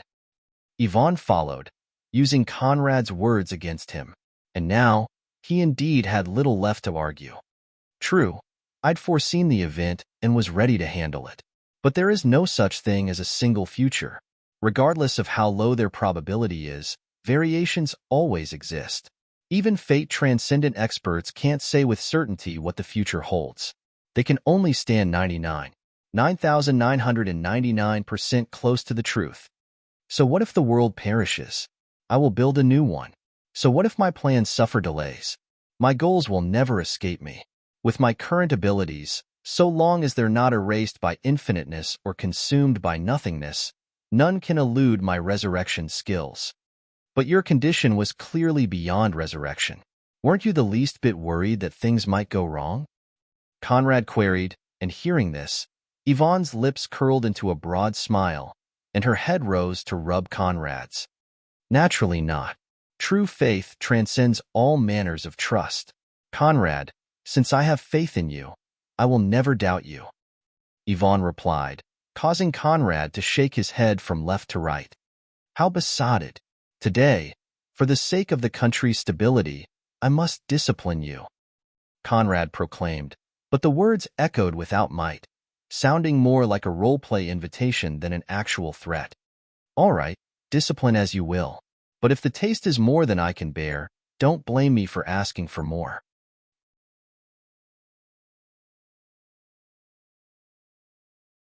Chapter 419 Life and Death Revolution Creed. What a sorrowful existence. My harem is full of unredeemable women. The higher they rank, the more debauched they are. Perhaps only Else and Nils still stand on the righteous path. Ah, has the world ever seen more sorrowful emperor? Conrad sobbed while Yvonne rolled her eyes. What a joke, thousands of devoted beauties at his beck and call, a universe beneath his knees, trillions of lives within his grasp, and his rule without challenge. Had the world ever seen more blissful emperor? Conrad's shamelessness never ceased to amaze. But knowing him, speaking such words would only make him feel more complacent. Therefore, Yvonne refrained. Without warnings, Conrad closed his eyes and fell into seemingly profound meditation. But that meditation only lasted for an instant, after which his eyes sprang open, shining with a crushing mixture of black and emerald light. With Yvonne still on his thighs, Conrad stood up, and before she could process his thoughts, hauled her on his shoulder. "What are you doing?" she asked in a puzzlement-laced tone. "I just created a new cultivation method, or devil art as we will call them. The Life and Death Revolution Creed. You and I will inaugurate and perfect it for the celebration my poor Daphne is holding in your stead." Congratulations. Conrad replied with a fiendish grin, causing a new sense of foreboding to swell within Yvonne's chest. With a step, he vanished and reappeared within his imperial chambers, whose massive, single-purpose bed stood ready to welcome a scene of debauchery. And before poor Yvonne could protest, the mnemonics of Conrad's new cultivation method flew into her mind. You really created a new cultivation method in less than 3 seconds. She couldn't help but mumble while the life and death revolution creed's intricacies settled within her mind. You would be surprised by what one can accomplish with infiniteness insight, Conrad replied before tossing Yvonne onto the velvet sheets. In a soundless fall, she landed on the soft fabric and spun to face Conrad with her lengthy, disheveled hairs obstructing her vision. Such a profound method indeed requires countless experiments. All right, I'm willing to contribute myself to science. A voice popped up from Conrad's right before he could pounce onto Yvonne, and even without turning, he knew full well its owner. Gulistan, aren't you supposed to be helping Daphne? Yvonne asked with her emerald eyes expanding at Gulistan's sudden appearance. I am, but I reckon an avatar can handle all that. I was promised a new cultivation method and am here to obtain it. Gulistan replied with unwavering determination, causing Yvonne to shake her head while Conrad nodded in approval. Indeed, an emperor can never go back on his words, and a son must show filial piety. As a model of truthfulness, love, and sincerity, I will not shirk from my duties. Empress Dowager, you shall have your dues. Conrad affirmed and beckoned, causing an irresistible force to pull Gulistan into his grasp, while the mnemonics of the life and death revolution creed appeared within her mind. By the time Gulistan registered the mnemonics, Conrad's dissolute hands already covered her. The left fondled her ample backside, while the right cupped her breasts. With his sublime understanding of dual cultivation, Conrad created the life and death revolution creed on the back of his death and life laws and used this infiniteness insight to make up for the weaknesses in his life laws. In terms of might and profundity, this method could rank among the top 7 ancient secrets, and in the future, it will grow to greater heights. But for those same reasons, understanding it was no mean feat right now. Only the first layer stood within the lady's mind, but without their superb comprehension skills and bloodlines, never would they have been able to grasp the mysteries. Conrad's devil seeds followed, merging with their hearts to usher their entrance on the Devil Bridge. Now, let's cultivate, Conrad uttered, and the sound of tearing clothes followed. Meanwhile, within the omniverse mightiest and most honorable world, the firmament, a white-robed youth sat cross-legged with reddened cheeks, a sweat-drenched face, and veins pulsing on his temple.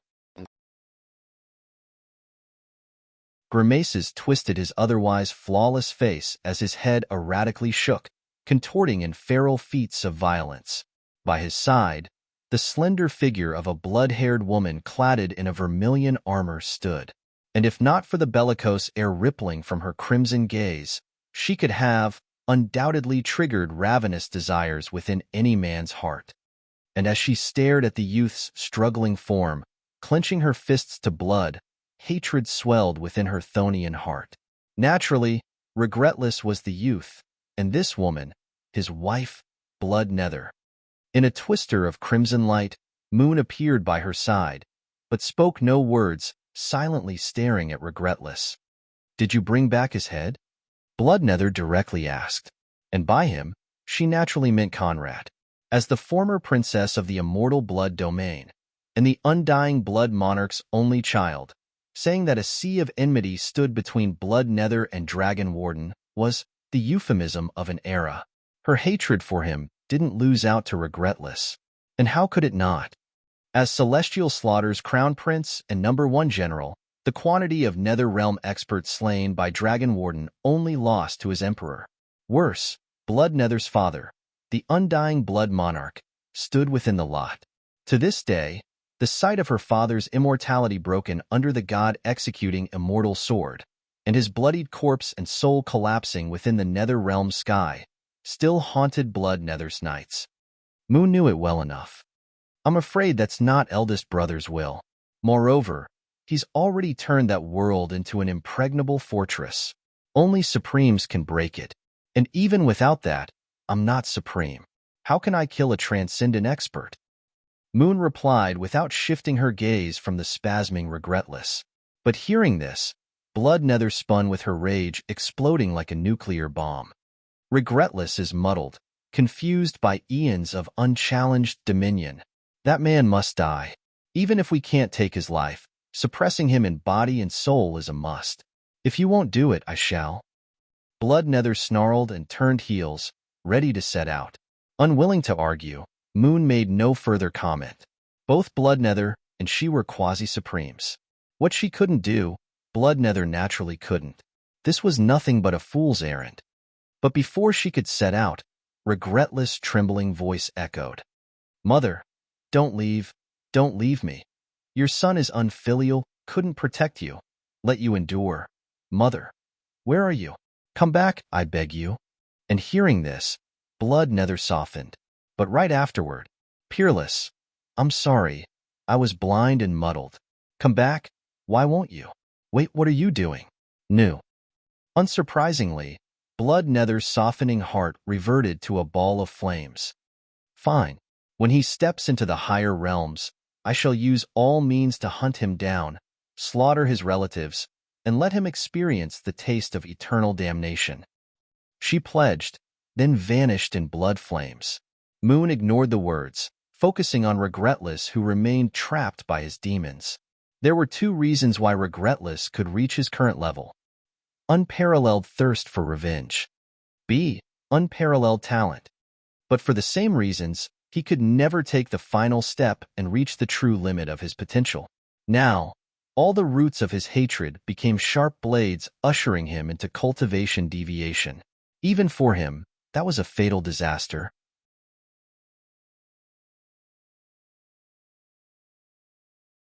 Chapter 420. Another day, another victory. Slurp, slurp, slurp. While the firmament's rulers settled on his fate and his armies emptied worlds of sentient lives, Conrad enjoyed the delights of domination. As he sat in a throne-shaped chair, with the kneeling Gulistan gulping his erect rod with rowdy slurping sounds, Conrad's eyes remained glued on the riveting, half-naked woman dressed only in a black leather harness.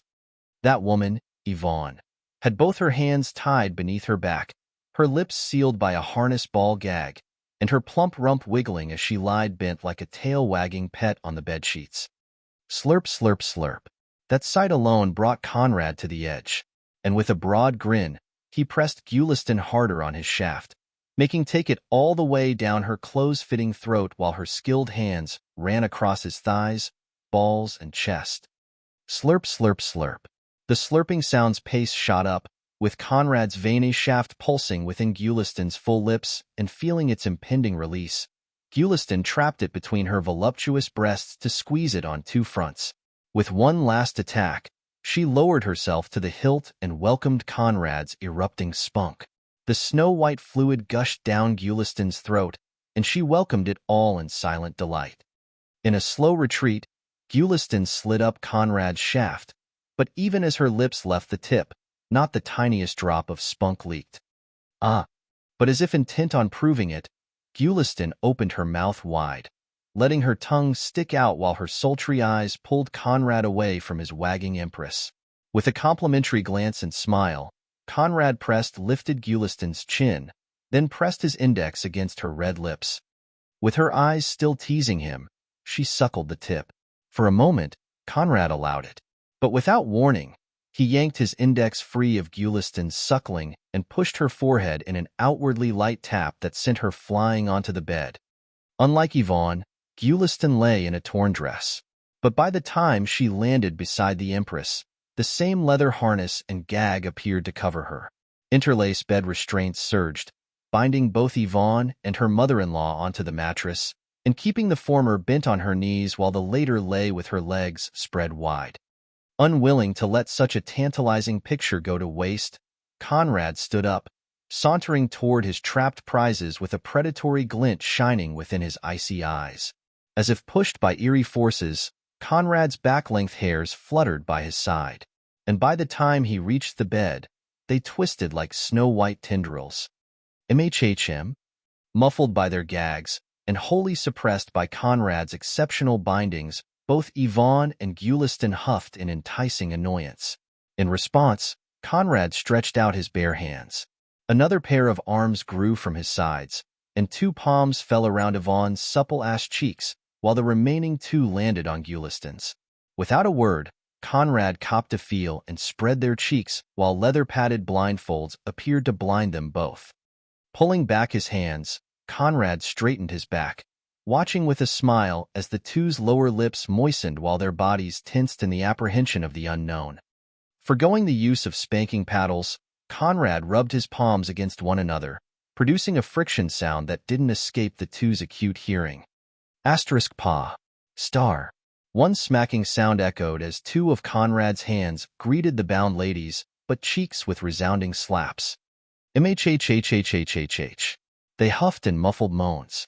But in those slaps, Conrad released vibration waves that coursed through the trapped duo's voluptuous bodies.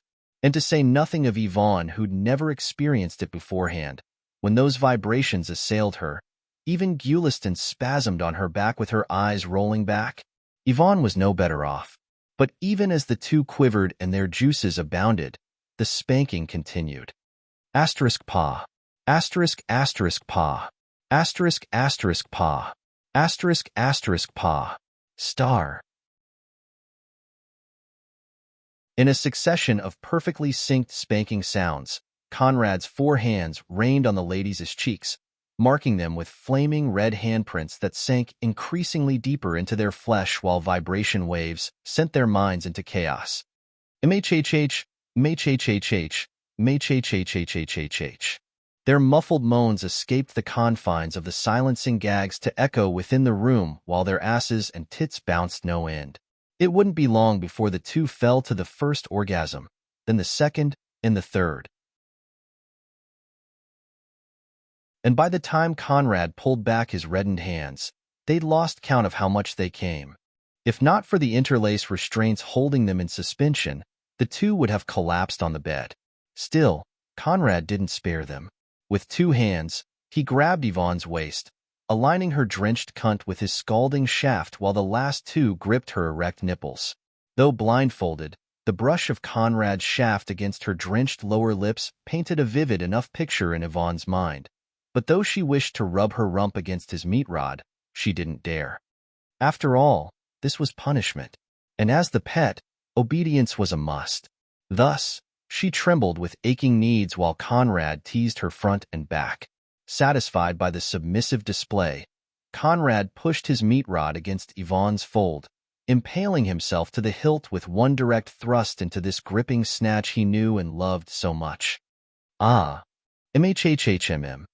Conrad gasped in glee, while another muffled whimper battled Yvonne's gag.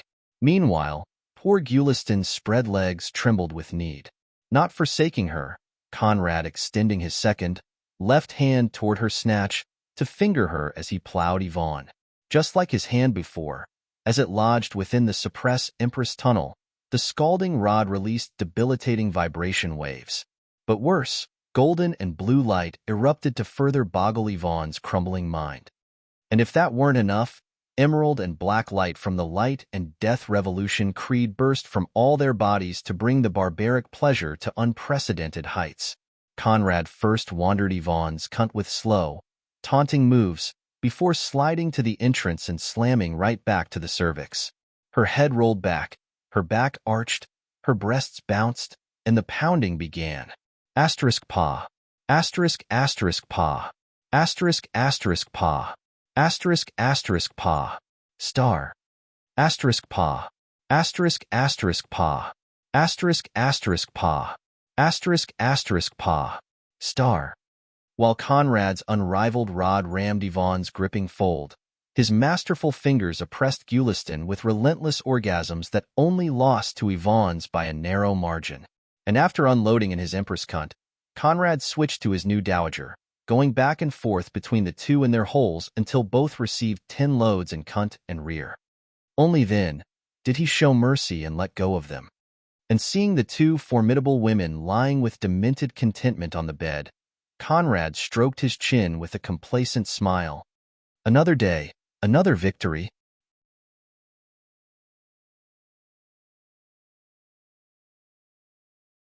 Chapter 421. The celebration begins. Meanwhile, emerald and black light swirled around both Yvonne and Gulistan, fueling their bodies with vast waves of devil force, while their hearts turned into devil hearts. Though the Devil Road wasn't and didn't affect bloodlines, it was a system of its own. The Devil Road built its foundation on the heart, transforming it into a devil variation of what it previously was. The completion of this process that Conrad dubbed devil conversion was the unavoidable step to reach the heart devil realm. And among other things, heart devils could control the fear, longing, dreams, desires, and demons within a cultivator's heart. On the three-realm scale, even an early-stage void god should thread carefully before an early-stage heart devil's abilities. Moreover, Conrad didn't doubt that in terms of same-level battle power, devils were unrivaled within the Omniverse. And as Yvonne and Gulistan reached the early-stage heart devil realm, on cultivation alone, they already rivaled peak-stage true gods. Of course, such startling abilities didn't come without a cost. Devils all should possess rock-solid Dao hearts. Without it, even with Conrad's guidance, they could never go far on the Devil Road. Leaving the two to digest their gains, Conrad donned a black robe embroidered with a 9-headed icy blue dragon and vanished in a billowing haze to reappear within his private cultivation chambers of the Empyrean Tower's concealed paradise. There, he waved his hand, causing his previous body to appear before him. And as he lowered his eyes on the pale corpse, even Conrad was forced to admit that there was little to do with it. In terms of strength, it would never again be a boon. Even all those three realms' physiques combined couldn't kindle his interest. Only the three forbidden physiques were the exception. But Conrad already retrieved the might reversal physique from his armor, absorbed the curse, and integrated it with his body to transform and upgrade it into a boundless sea devil physique. Once he obtained the remaining two forbidden physiques, throughout the three realms, no physique could again catch his eyes.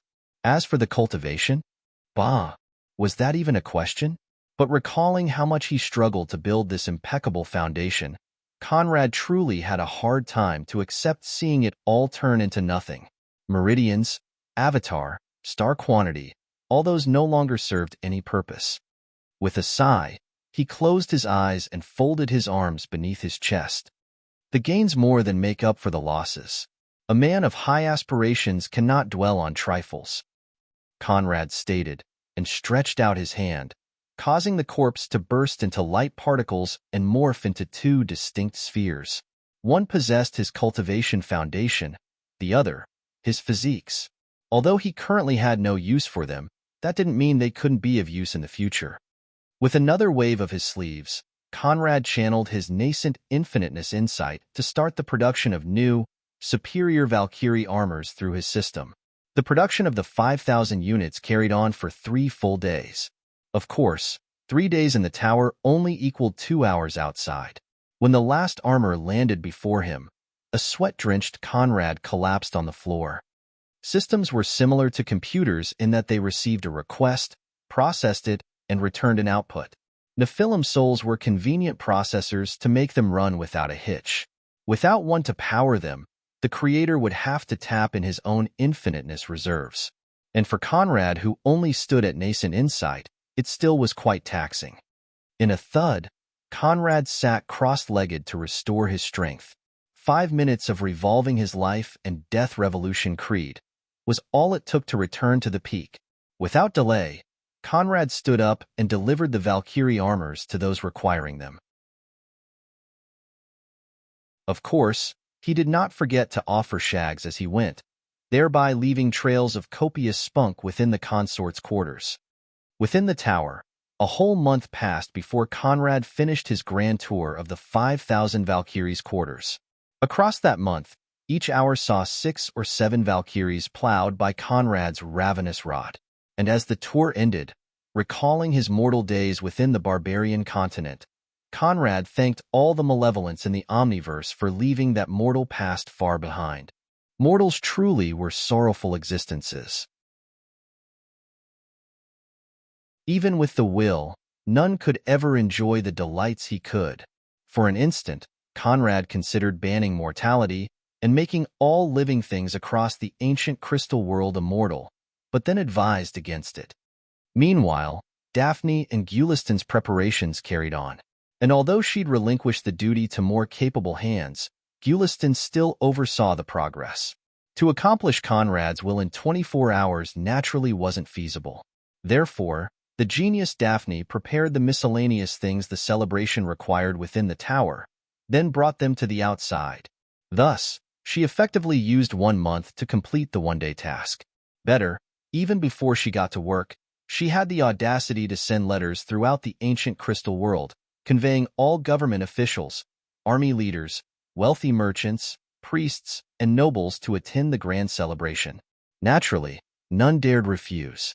To say nothing of 24 hours. Even if it were 3, they would have rushed from all corners of the world to attend the event and bask in the glory of the august Jade Emperor, mortal avatar of their god, the profane prince of domination. And although Daphne restricted the invitations to semi-saints and above, tens of thousands answered the call and swathed the Jade capital with flying chariots, 100-meters-wide carpets, and all the most luxurious transportation artifacts at their disposal. But as soon as they reached the capital, all lowered their transportation devices onto the ground to cross the streets as the law demanded. They didn't forget to stop before the profane prince's central statue and give 9 kowtows. No matter how excessive, none dared challenge the law. Across the ancient crystal world, inviolable was the profane prince's will. The Jade dynasty's secular forces led the guests into the imperial Jade Palace.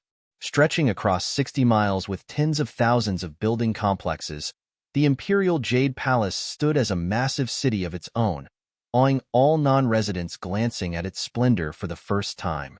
Even at the palace's gates, the guests could see the Emperor's august Jade Palace towering in resplendent golden jade light, like a mountain hailing straight from the heavens. Any random corner screamed opulence and might, making those guests aware of the insignificance of their means. The celebration stood in open ground, and Daphne devoted it 300 acres of palace land where all guests and their wives, depending on cultivation and status, possessed seats. No guest came single, most appearing with their wives and immediate relatives, while some also brought other kin. Cultivation and status determined the quotas, and they squeezed them in a silent competition of standing. Daphne counted on that. Since the abolition of hereditary land ownership, wealth, cultivation and privileges had turned into the only way for the upper class to compete. But even as the legions of men and women took their seats and exchanged false pleasantries, they didn't forget to glance toward the highest row where the emperor and his primary consorts' empty chairs lay. Soon, that body composed of the world's most influential existences would appear. And if not for the 3-mile-long bloodwine pool cutting the banquet ground in half, that thought would have occupied all their minds. Alas, that pool stood with billowing red smoke permeating the atmosphere in the ensnaring scent of mind-boggling beverages. Before that scent, even saints couldn't maintain their composure.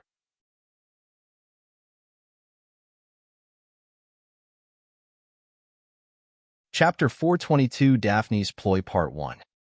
At first, many saw this ostentatious display as a glaring spectacle of hedonistic excess.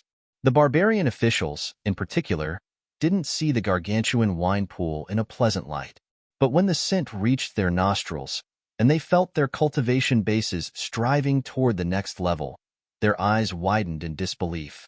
A treasure. This pool was a genuine treasure trove. Even if they disapproved, never would they be so stupid as to condemn a shortcut to cultivation breakthroughs. Right now, all without exception hoped to fill their cups with that pool's liquid. If the scent alone already brought such marvelous effects, what would a cup do? Of course, dreams and reality were 2 different topics. None had the gals to show a covetous glance toward the august Jade Emperor's property. Before such a brazen deed, death would be salvation. Without delay, the tens of thousands of seated guests closed their eyes and digested the blissful scent from afar. But that merely was the beginning. Splash, splash, splash.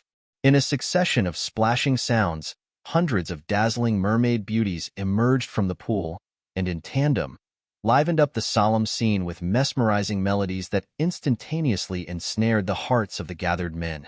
Dazzling rays followed, surging from the 300 acres of land to surround the scene with blooming flowers. The guests' eyes wandered left, right, front, and back, but all failed to determine the source of that magic. It was almost as if the palace was animated with a will of its own. But the echo of the mermaids' delightful voices soon put down all consternation, and all fell into peaceful relish. At that time, a husky voice shattered the tranquility. Sirs and ladies from the holy and barbarian continents, rise to pay your respect to their august majesties and the imperial family. The voice thundered, and instantaneously, all rose like perfectly trained soldiers and stood straight like arrows to welcome the ancient crystal world's ruler. In a clatter of steps, a group of more than 5,000 sauntered in. However, it was on the leading 15 that eyes lingered. At the helm, one man, the only man of the procession, stood dressed in a dazzling golden dragon robe with an imperial jade crown adorning his head. Conrad, of course. Yvonne stood at his right, Gulistan at his left, Verena and Else at his back, and the remaining 11 right after them. And as they crossed the carpet to reach their high seats, the guests were startled by the presence of the woman at the emperor's left. To say nothing of the barbarians, even the Jade Dynasty's officials couldn't understand how a new consort held the right to stand beside the emperor. But when the more astute paid attention to Gulistan's imperial gown and crown, they saw the problem where it lay.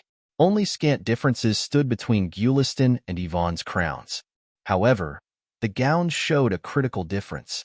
Although they both showcased the 9-headed jade serpent, instead of a golden gown, Gulistan wore black. In fact, among the 15 ladies, only she wore such a color. And upon paying closer attention to the faces, it didn't take long for the astute to see the similarities within the looks. Could she be the Empress Dowager? Some wondered. Black was the color of mourning. On official occasions, only dowagers could wear such dresses. As a mortal incarnation, the august Jade Emperor having a mother was no startling news. But before today, none had seen her face. Where did she hail from? Waves of questions filled the puzzled guests, but none dared disturb silence with open questions. And in sync, all bowed toward the imperial family. All hail your august majesties. All hail your graces. An eternity of splendor to the Jade Dynasty. The tens of thousands of bowing guests sang like a choir. Ignoring them, Conrad led his consorts across the stairs to take their respective places in their assigned seats. Only then did he turn toward the guests. Dispense of ceremony. We're gathered here not for official duties, but to celebrate two matters. First, the end of this world's 1 million years of division. Second, the destruction of false idols and the acceptance of the true faith. As the key officials and pillars of the New World Order, you've all been gathered to enjoy the festivities alongside the imperial family. Please sit. Conrad replied with a sweep of his sleeve, causing a formless force to push the tens of thousands of guests back into their seats. That awe-inspiring move produced no alarm. The Emperor's transcendent might was known to all, a foot to trample all celestials and demonic forces, a slap to execute their leaders. Before him, all were ants. There was nothing to feel surprised about. Clap, clap. Daphne, the knight's master of ceremony, clapped, causing thousands of ravishing maids scantily dressed in floral bras and skirts to flood the celebration grounds, bringing alongside them tables of divine cultivation plates and wines whose mere aroma caused breakthroughs. This scene, combined with the singing mermaids, caused many of the gathered men to feel their shafts hardening within their pants. Their wives' wide-open eyes, remaining glued on their ruler, did nothing to switch their attention. As if guilty of larceny and fearful of exposure, all cast furtive glances left and right. Alas, Daphne was only getting started. Rising from her seat, she stepped forward, vanished, and reappeared below the stairs to face the guests. All eyes fell on her, and while her beauty eclipsed that of any of the scantily clad maids, None dared show the tiniest bit of desire. Before the omniscient, omnipresent, and omnipotent emperor, who dared? Ladies and gentlemen, it is your honor to stand today in His Majesty's presence and enjoy his blessings. Congratulations. Daphne began without a hint of modesty, and though devoid of diplomacy, none found her words improper. Those were facts. The dishes and drinks you see here have carefully prepared with the Jade Dynasty's finest resources. A random bite or sip will let your cultivation rise by several levels. By the time the celebration ends, have no doubt that the weakest among you will leave star-taming stage experts, and the strongest will directly become sages. And this is a conservative estimate, Daphne declared, causing the legions of men and women's eyes to widen in disbelief. Whispers broke in an echo of confusion. And who could blame them? The weakest among them were low-level semi-saints, while the strongest stood at the tribulation stage. To make them all jump so many ranks in one celebration was unbelievable, to say the least. But when they glanced back at the thousands of maids, the weakest of whom stood at the true origin saint rank, they didn't dare question the truth of those words. Thousands of saint-level maids. Only the Jade Dynasty could showcase such opulence. And seeing her words settle, Daphne carried on. However, before you enjoy these boons, there is one thing we must clarify. 1. The celebration will go on for 666 days and nights. Once it officially starts, none is allowed to depart before the end. If you can't accept this, feel free to leave now. We won't stop you. Daphne explained. But none made the slightest remark or showed reluctance to stay. Joke, to say nothing of 2 years. Even if it were 100, they would never back off. And seeing this, Daphne's lips curled into a fiendish smile. A smile that piqued Conrad's interest. Very well. You're willing to revel and partake in His Majesty's boons for nearly 2 years. But what have you done to deserve it? I have perused your gifts and am forced to say that you made no effort whatsoever. Are those the kinds of tributes loyal servants should present to their divine master? Is this perhaps all His Majesty is worth in your hearts? Daphne inquired in a calm, but threat-laced tone that made those legions of men and women shiver in fright. Thud. A resounding thud followed as all dropped onto their knees with trembling eyes and clattering teeth.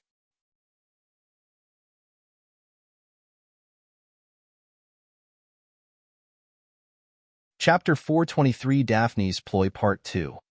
Your Grace, your August Majesty, we do not dare have such treasonous thoughts. Please have mercy.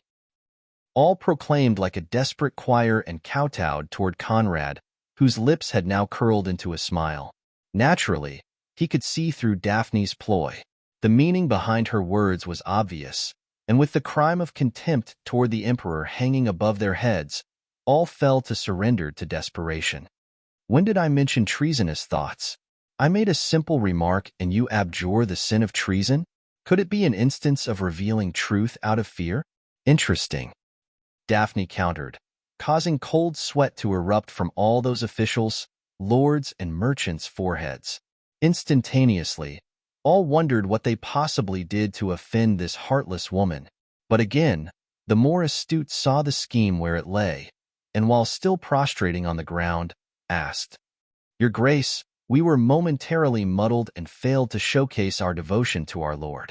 How can we possibly make up for it? What you ask, we will offer, for nothing is too much to profess our love for His August Majesty. One slick-tongued man exclaimed, and immediately, all followed him to repeat the words. Seeing this, Daphne nodded in approval. Good. Very good. I'm willing to accept this as a momentary lapse of judgment. Of course, you need to show enough sincerity. As semi-saints and saints, you all possess and came with lovely wives. Surely, they're the tribute best representing your devotion to His Majesty, your devotion to the profane prince. And by letting your wives enjoy His graces across 666 nights, you ensure the success and prosperity of your houses across eons to come. What a glory! Daphne candidly replied, causing the tens of thousands of men to gawk in disbelief while Conrad and his consorts suppressed bursts of laughter. Daphne, Daphne, I have not raised you in vain. Conrad inwardly chortled while sweeping the kowtowing guests with his icy gaze. What? Many asked in disbelief. Was the divine consort truly asking them to offer their wives for success and salvation? How could that be? And thinking that their ears betrayed them, all sought confirmation in one another's eyes, but were startled to see the same consternation stretching within all gazes. Their hearing had no issue. In a flash, silence dropped on the scene, and all lowered their eyes onto the ground, not daring to speak up, but not daring to refuse, either. Daphne's smile broadened. What? You think this is beneath your dignity? That your wives are too good for His Majesty to enjoy? Very well, feel free to leave. We will not stop you. Daphne stated and turned. But none found comfort in those words. With a harem of more than 5,000 women all enjoying his rod, the profane prince's lasciviousness was known throughout the globe. But this was a small matter. Whether this idea stemmed from the emperor or not, whoever stood up and left was slapping his face and challenging his might. They didn't have enough lives to try the consequences. But while legions of husbands trembled in fright and doubt, the majority of the women yearned for prompt abandon. Joke. This was an opportunity, the once-in-a-lifetime opportunity to lie with the profane prince, to lie with God and enjoy his boons. Even if it only were for one night, the benefits were immeasurable. Afterward, they could join the priesthood and rank among the most honored existences of the world.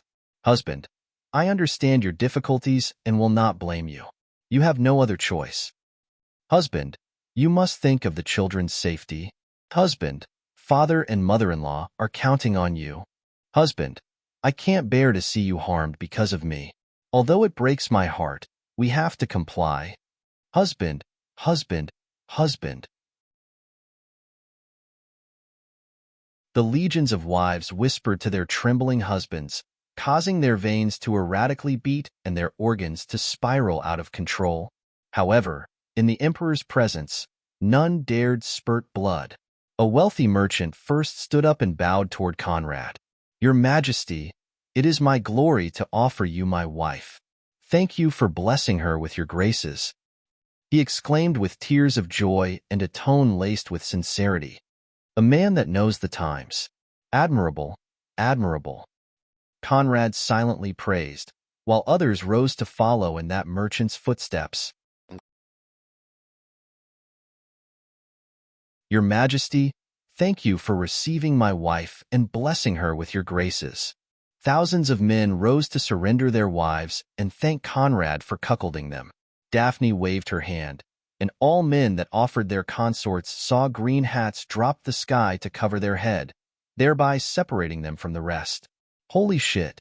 Green, green everywhere. Who took your wives? A startled Kron exclaimed while landing beside Conrad in an icy blue haze. Hearing this, the majority of those men could no longer restrain themselves and directly spurted blood.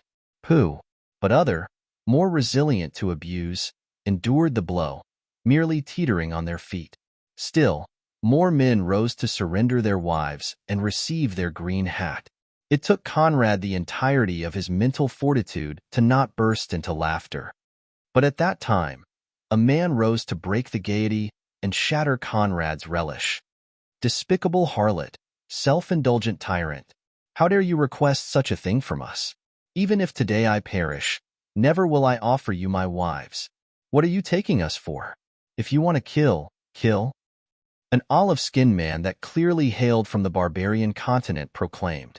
And indeed, that man was a clan lord of one of the barbarian continent's mightiest secular clans.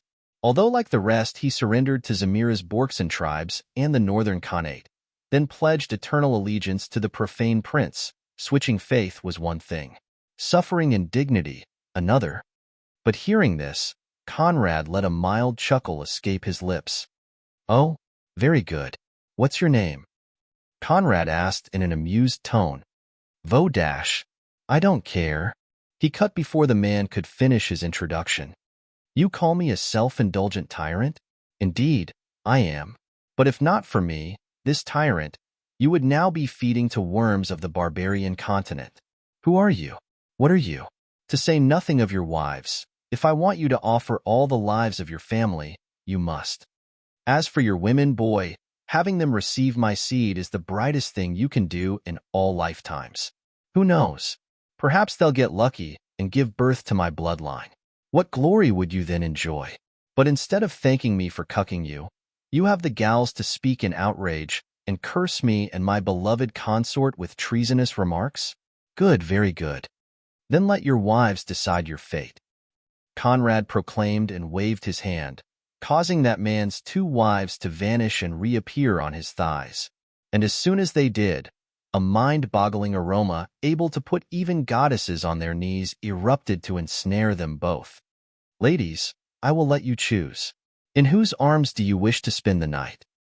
Conrad straightforwardly asked while wrapping his arms around the ladies' waists. But instead of recoiling, they leaned against him with flirtatious glances.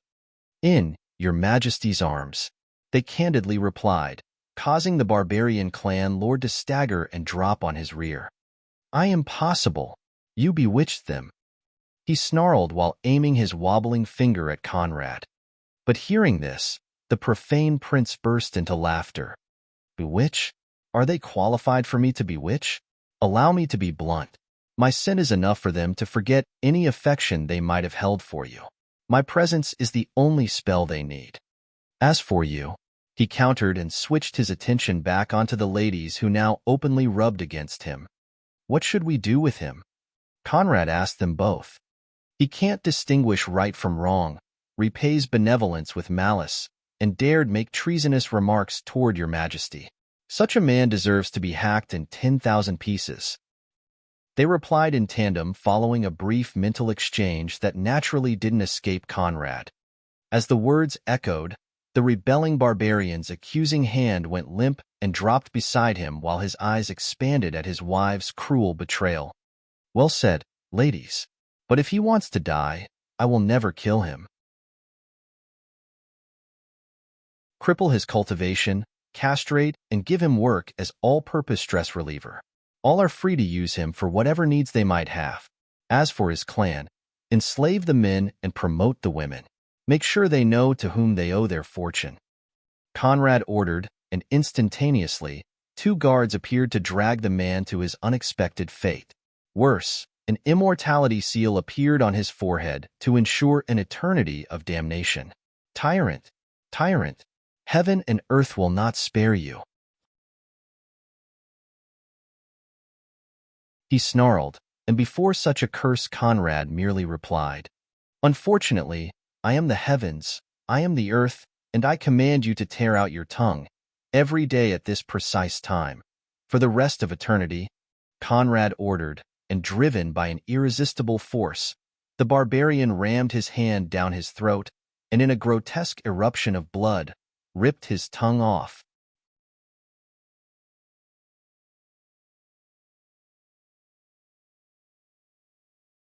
Chapter 424 Elimination. Legions of nearby men and women recoiled in fright, while the man gargled on his blood and spasmed no end. But for better or worse, all were shocked to see the torn part grow back and replace what he'd lost. Yet, even as he regained his speech abilities, the barbarian lord felt no joy. Instead, he broke into cold sweat, and when picturing the days to come, insurmountable dread filled and squashed his staunch exterior. Terror-stricken, he soiled himself. Your Majesty, mercy. Mercy. I was muddled. Please show mercy and grant me a quick death. The man implored in desperation. Alas, his pleas fell on deaf ears. Mercy is the plight of the feeble. Only the feeble must rely on shows of mercy to secure image and seat. This tyrant does not. As the first immortal without connections to my house, congratulations, for an eternity of damnation. Conrad replied in a relaxed tone, without sparing the man another glance, and while the guards dragged him toward his new fate, his torn tongue still dangled on the ground. Before such development, the last recalcitrant men no longer hesitated and proclaimed in tandem, Your Majesty, please take our wives. Then receive their green hats. But now, all lay on their knees, with none daring to rise from their bowing stances, and as tension permeated the atmosphere, the guests quivered no end. Ha ha ha, friends, statesmen and dignitaries, please do not let this small matter startle you. I understand your loyalty, but am ashamed of receiving such tributes. Now, I can only do my best to leave your women full to the brim. Come, come, let me offer you a toast. Conrad replied, and with a wave of his hand, a wine cup full of fragrant liquor appeared before him. After raising the cup toward his kneeling officials, he brought it to his lips and emptied it in one go. Thank you, Your Majesty, for your graces. The legions of kneeling men proclaimed like a trained division. You may rise. Daphne, what else do you have in stores for us? Conrad inquired, and while the trembling souls returned to their teetering feet, Daphne carried on. Hum. Thank you, husband. Men on the left, women on the right. You two groups will have different functions, but fret not, delights await all. Daphne instructed, and with 3 claps, made the tens of thousands of guests soar into the air. The ladies on Conrad's thighs were no exception. The males formed a division on the left and the females, another on the right. The imperial palace's maids then moved into action, surrounding the female guests to replace their elegant dresses with strappy bras and panties designed by none other than Daphne. In less than 3 breaths of time, all female guests' wardrobe change ended, and the male guests were horrified to see their women dressed in the most frivolous outfits of the ancient crystal world's history. Although the majority of females didn't bat an eyelid before trading, inwardly completing the trade between their men and the profane prince's divine cradle, being dressed in such unconceivable outfits before legions of astounded eyes still filled most of them with glaring shame. Some bit their lower lips, others clenched their thighs or shifted their gazes to avoid the tiniest eye contact. Seeing this, Daphne's lips broadened into an impish grin. Oh, no need to be shy. We're all family, really. Imperial eunuchs, please help the men into proper clothing. Daphne pursued, and legions of imperial eunuchs flooded the celebration grounds to surround the men and force them into matching sets of green pants. Now, the ladies with strappy black underwear faced the bare-chested men in green hats and pants. Daphne nodded in approval and again clapped, causing the mist clouding an eastern area to disperse and reveal floor pillories and vertical crosses equipped with chains and cuffs. Now, the game begins. Men, you have 15 seconds to tie your ladies in either a floor pillory or a cross, then stand beside them without a sound. Whoever fails to do so in the assigned time will spend the first night on a wooden horse. As for you ladies, do know that this is an elimination game. If they catch you, you're not getting any cock tonight. Flying is prohibited, and you can't leave celebration ground. Go. Daphne explained, and instantaneously, as if possessed by savage beasts, the men lurched toward their ladies to seize and bind them in either floor pillories or against crosses. Alas, the ladies didn't stay idle. Their cultivation bases erupted, and they ran, ducked, leaped, spun, punched, clawed, and kicked to avoid their husbands. On the scene, who wasn't a man of wealth and status. Never did any of them believe that on the first day of revelry, they would be attempting to tie their women on BDSM devices. Worst, they all resisted. Flippant slut, come back here. A man snarled in indignation. Alas, his wife only responded with a kick to his groins that ensured his failure of the task. Such scenes played all around, with wives and consorts feigning submission to attack their men at their weakest spot, while others used all their means to avoid captivity. Since no one on the scene was below the semi-saint rank, 15 seconds were, in fact, a tremendous amount of time during which a lot could happen. Alas, the fact of the matter was that the females' cultivations were all substantially inferior to their respective men's. Therefore, only through craftiness could they avoid captivity.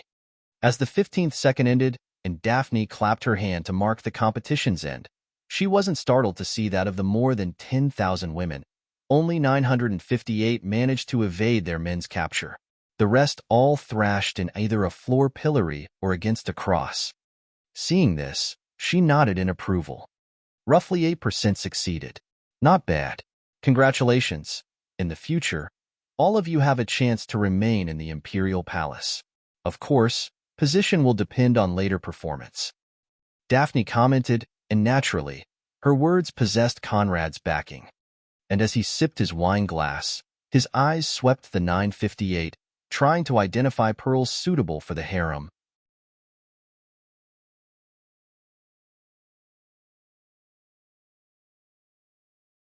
Chapter 425, Soaked Consort Selection. Alas, with a harem of more than 5,000 peerless beauties, although some stood out more than others, none could truly grip Conrad's gaze. Oh well, let performance decide. He opted while Daphne waved her sleeves. Instantaneously, the maids carried in thousands of barrels that they opened, releasing pink flames that flawlessly burned within the wood. From the flames, pink fog rose to permeate the atmosphere and assault the senses of all the gathered folks.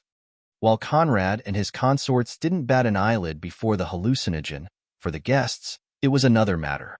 Male or female, lust, desire, and the need to indulge in wanton partying welled up within their chests and drenched their bodies in sweat. Regardless of initial skin shade, all now possessed a pink hue while delirium filled most individuals' eyes, and some even wagged their tongues.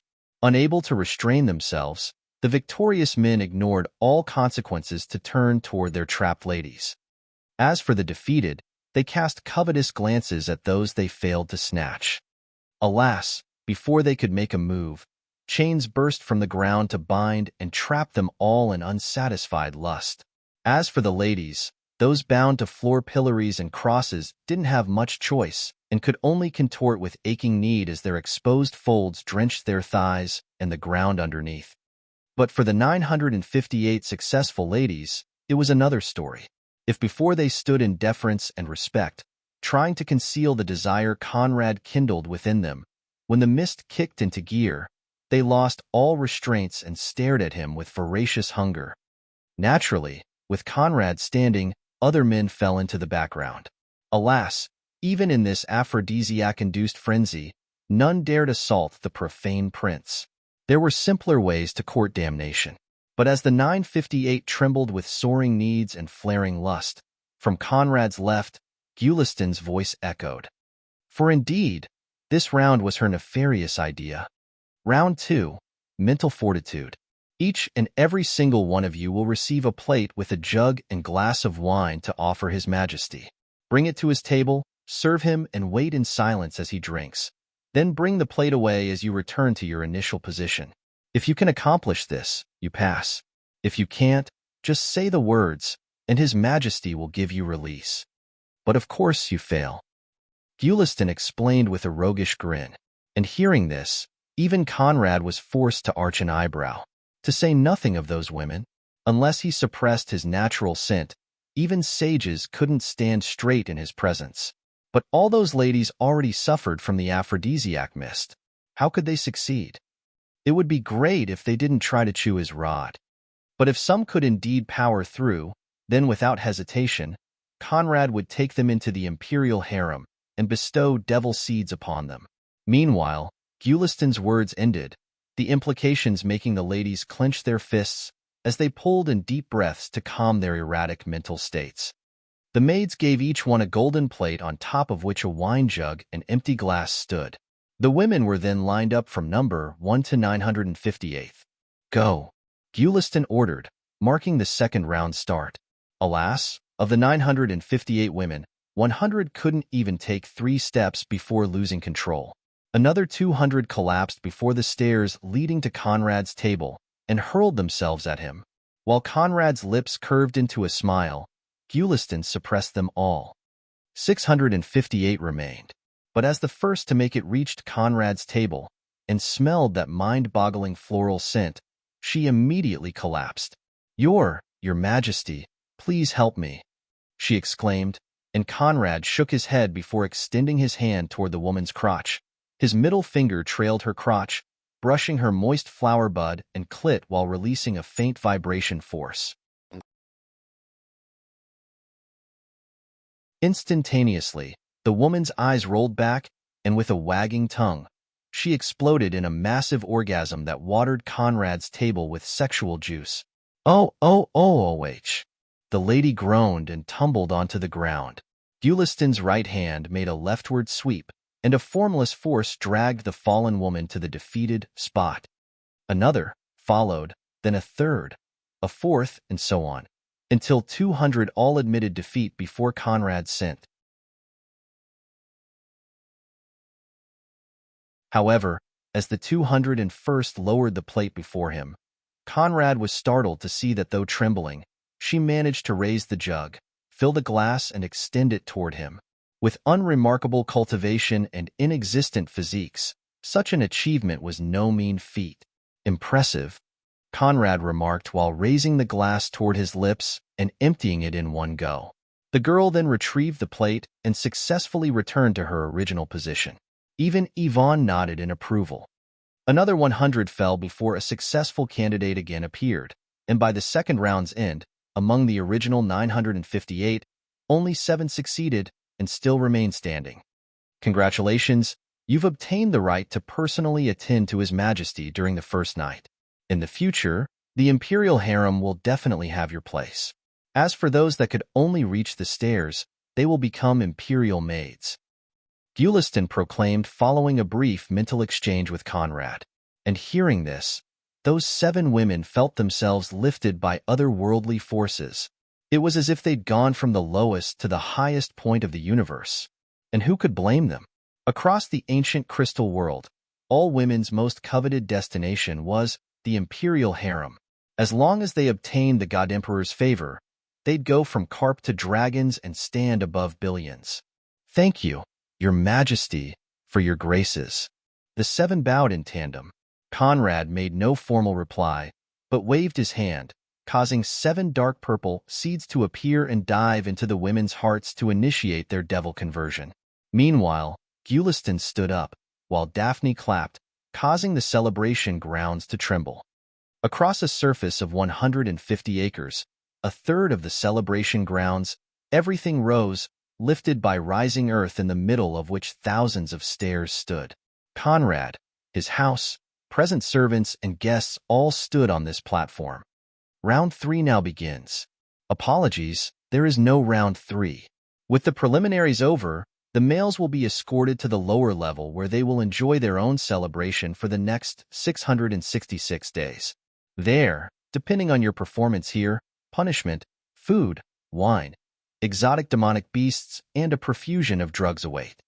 Here, only His Majesty and the ladies shall remain to orgy. But of course, we've equipped both floors with recording mirrors, allowing you to enjoy the sight of your writhing ladies. Escort them, Daphne clarified. Fortunately for them, the lust-crazed men had bigger fishes to fry. At this point, as long as they got holes to fill, they didn't care for who plowed their wives. Thus, once tossed onto the lower level by unit groups and freed of their chains, they allowed the lust beasts within to take control and the unthinkable to occur. Meanwhile, Guliston helped Conrad out of his imperial garbs, leading him toward the 7 victorious candidates, with his massive rod rising before their captivated gazes. But this was merely the beginning. Again, Daphne clapped, and from within the wine pool, another platform rose, with stairs leading to an altar on top of which a 7 meters tall woman with wavy, dark green hairs and eyes lay bound on a cross. Laid bare, that woman's voluptuous body and hourglass figure stood in its full glory with luminous skin able to kindle the flames of lust in any man. Naturally, the woman was the former ant goddess, Nesrian, and as Conrad's eyes fell on her, he only had one thing to say. Daphne, Guliston, good job.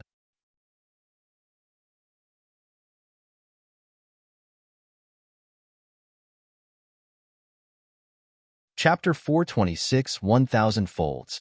Before Conrad's praise, Guliston and Daphne exchanged a glance of impish complicity.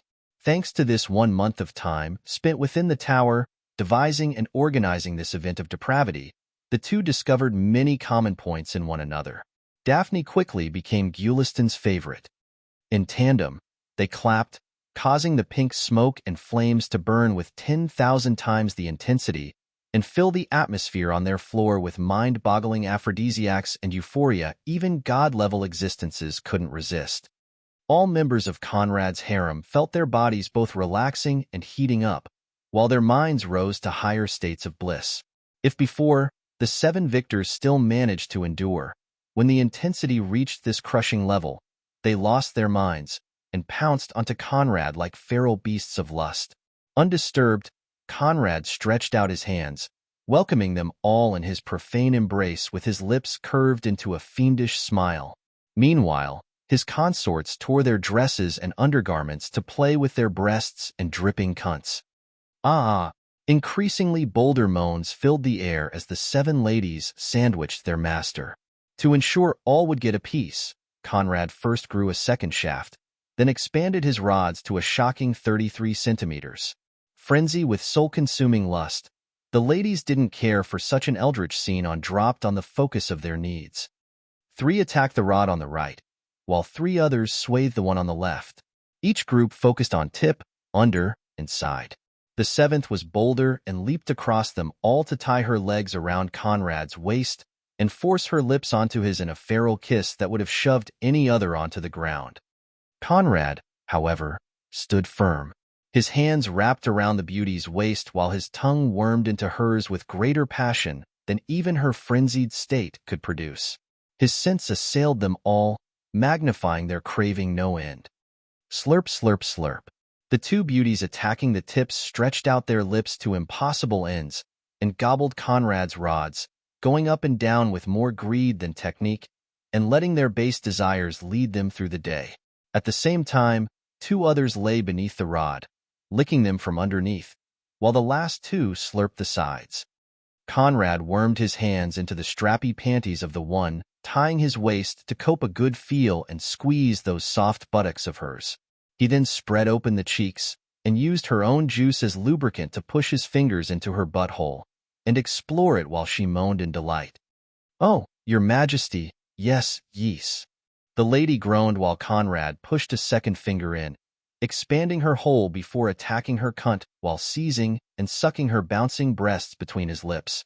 Unable to endure attack on so many fronts and vibrating under Conrad's fingers' exploration, the lady collapsed in a ringing orgasm, drenching her fellow victors with fountains of love juice. With a backstep, Conrad pulled his rods out of the greedy lady's grasp, and seeing how they fingered themselves in desperation, his smile grew broader. Meanwhile, thousands of bound and suppressed ladies thrashed within their straps like starving monstrous beasts eager to devour prime prey. Alas, they could only watch with scalding desires and drenched thighs. Conrad waved his hand, causing the 7 ladies to spin and fall on their knees, their butts sticking out with their crotchless panties giving direct access to their cunts. Stepping toward them, Conrad first seized 2 and rammed his rods into their folds, with his balls kissing their but cheeks in one sound. Ooh! They directly came, but Conrad cared not, and stretched his hands toward 2 other waiting butts which he groped and played while pounding the 2 on his shafts with mind-boggling hammering. Before his golden, blue lights and vibration powers, those 2 feeble women couldn't meet the challenge and came with every 5 thrusts. With each, their already inhuman sensitivity rose. But Conrad would naturally not leave them until he filled their cunts with liters of seed. In any case, with the way their tunnels gripped and sucked his shaft, retreating wasn't an option.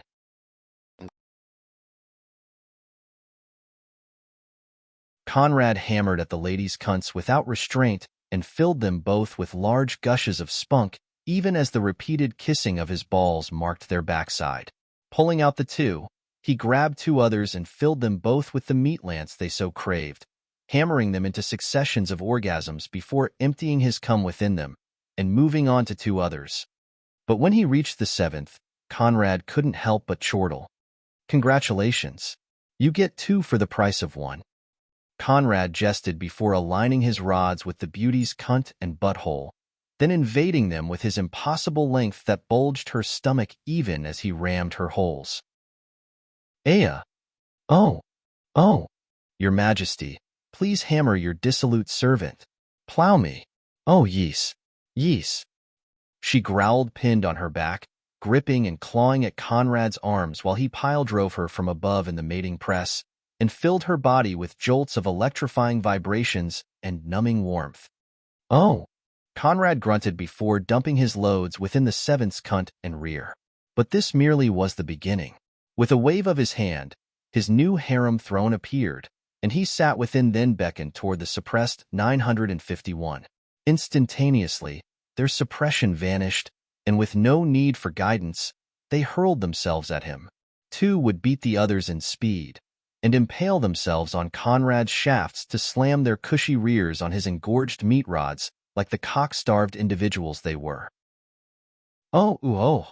But even as they climaxed and drenched his regal throne in base juice, they didn't stop, hammering themselves harder and faster on the divine lances until their bellies swelled with their master's seeds.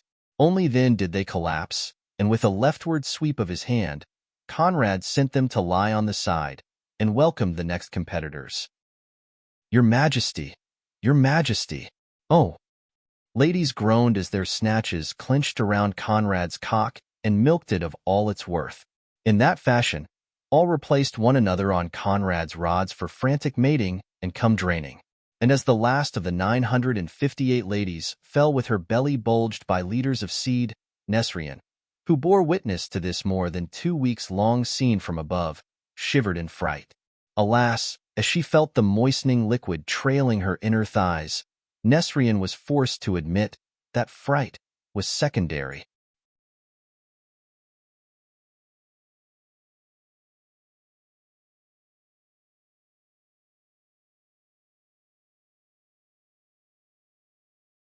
He jested, and hearing this, Nesrine snapped out of her torpor and bit his fingers.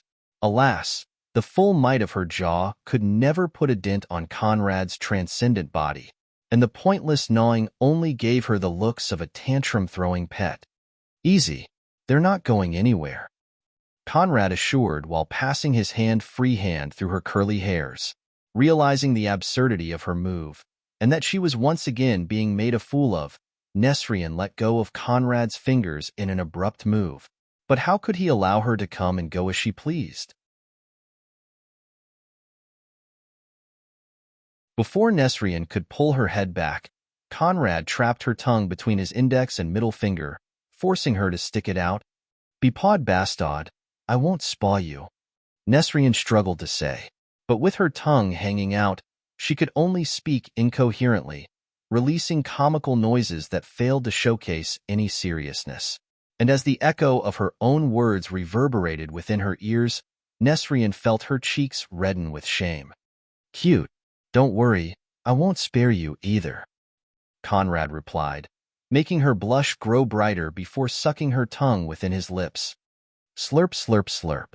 Before the former leader could raise any protest, the profane tyrant pressed his scalding, erect shaft against her lower abdomen, enlightening her with the realization of impeding plowing, before aligning his meat rod with her cunt. Mwait, MW moo. Nesrine mooed while Conrad's cock spread open her lower lips and penetrated her gripping snatch in one direct thrust. With his hands pushed against the cross arms, and his lips pressed against Nesrine's, Conrad drove his cock in a succession of upward thrusts, slamming it against Nesrine's cervix and filling her to the brim with more meat than she could swallow. The pounding then began. Moo, moo, moo.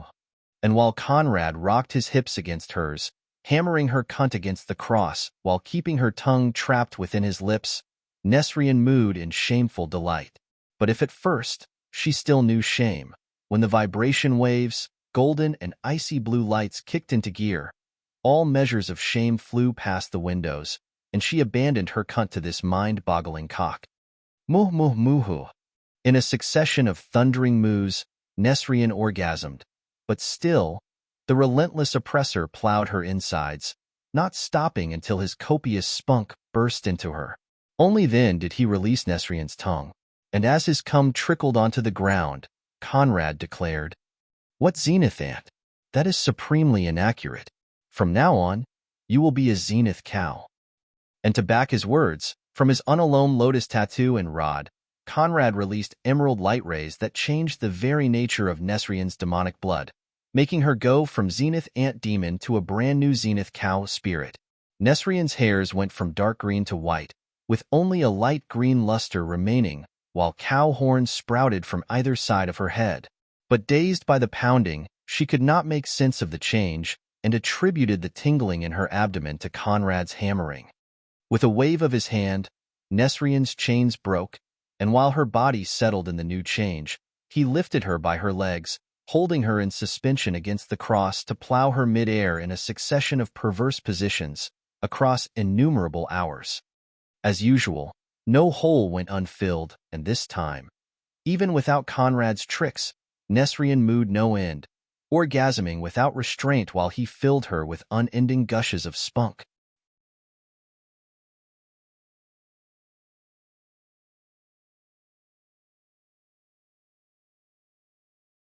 Chapter 428, Unrivaled Meal. By the time Conrad was done with her, Nesrian lay on her side with her back against the cross, and her body stuck in a puddle mixing Conrad's cum and her love juices. Her lolling tongue wagged, her eyes rolled back, and she panted ceaselessly. Nesrian, of the house of Slivaz, welcome to my household. And with your surrender, the resurgence of the Zenith ants officially ends. Conrad chortled before turning heels and lowering his glance on the ongoing party. Across more than 2 weeks, the thousands of poor ladies trapped on crosses and in floor pillories endured the full impact of Daphne's aphrodisiac, smoke without any means to relieve themselves. Naturally, their minds collapsed, and from their previous selves, only crazed lust beasts remained. All lived and yearned solely for euphoria, cock, and all manners of debauchery. In that sense, they were quite similar to the southern infernal domain's lust fiends, the satyrs and the maenads in their bacchanalia mode. Meanwhile, Conrad's harem danced and sang stark naked and indulged in all manners of drugs and beverages concocted by the corrupt duo named Daphne Gulistan. What a delight to the eyes! You should go join them, Conrad advised, before lobbing Nesrian into the carnal pool with a wave of his hand. Splash! By the time she regained enough composure and breath to roar, she was already slamming into the pool. In a deafening sound, a wine geyser soared into the air. But spiraling in dream-induced narcotics, none of the ladies appeared startled. When the wine dived past her lips and pores to invade her body, Nesrian sank to another level of depravity. Fishing her out, Daphne pushed a magenta pill into her mouth, and soon, just like the others, Nesrian was dancing and singing tunes she couldn't even begin to comprehend, spiraling in idyllic worlds alongside other harem members.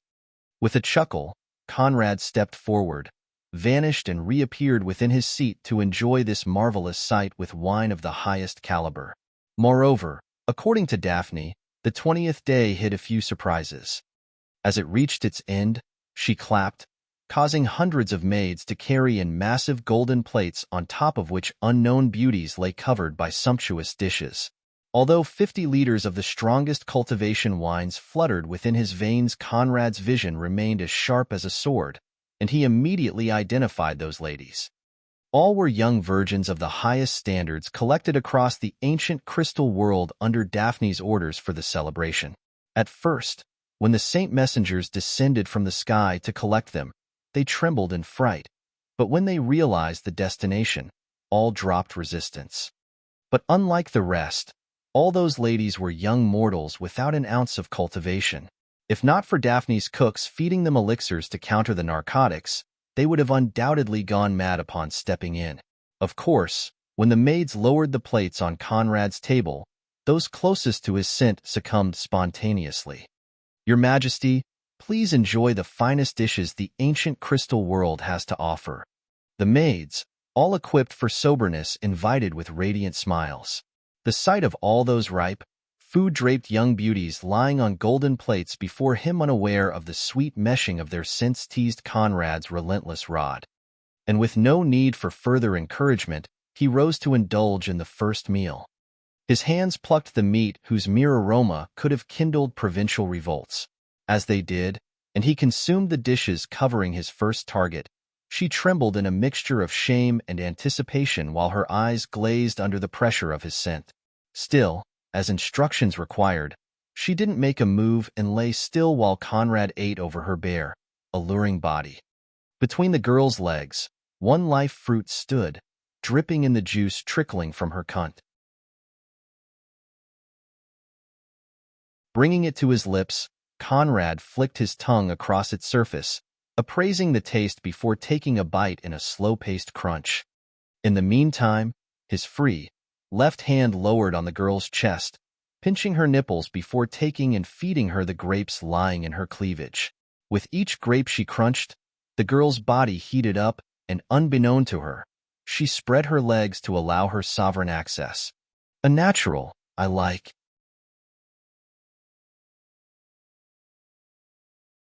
Conrad approved before gobbling the last bits of his fruit and stepping on top of the table to lie above the girl, who now panted in a licentious breath.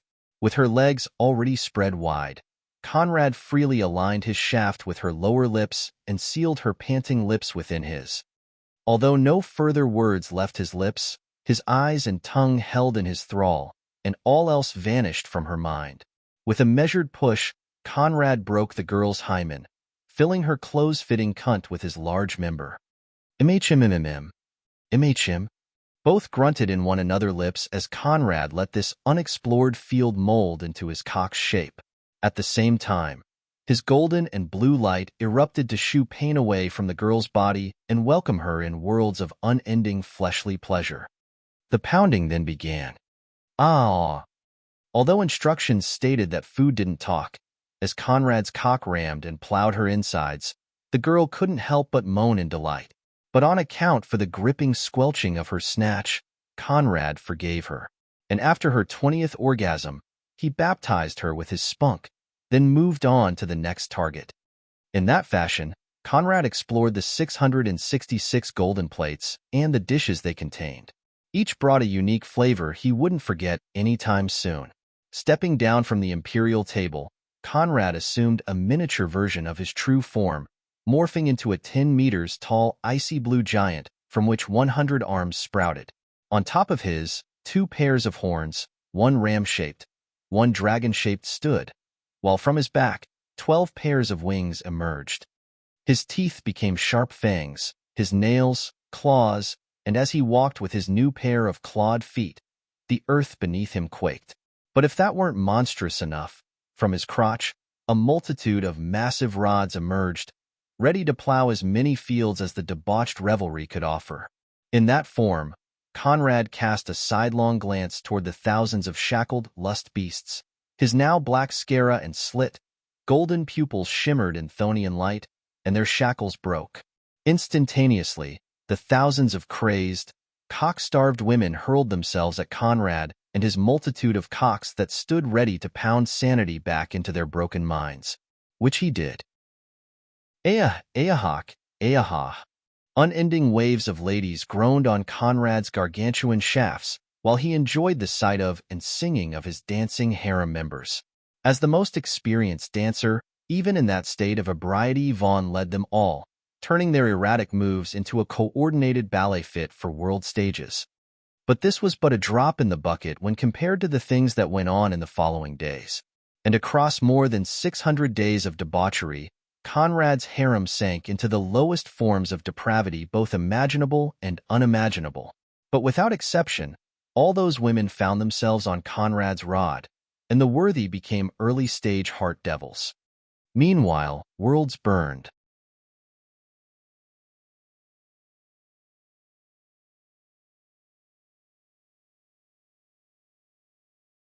Chapter 429, Picking Up a Brother on the Road.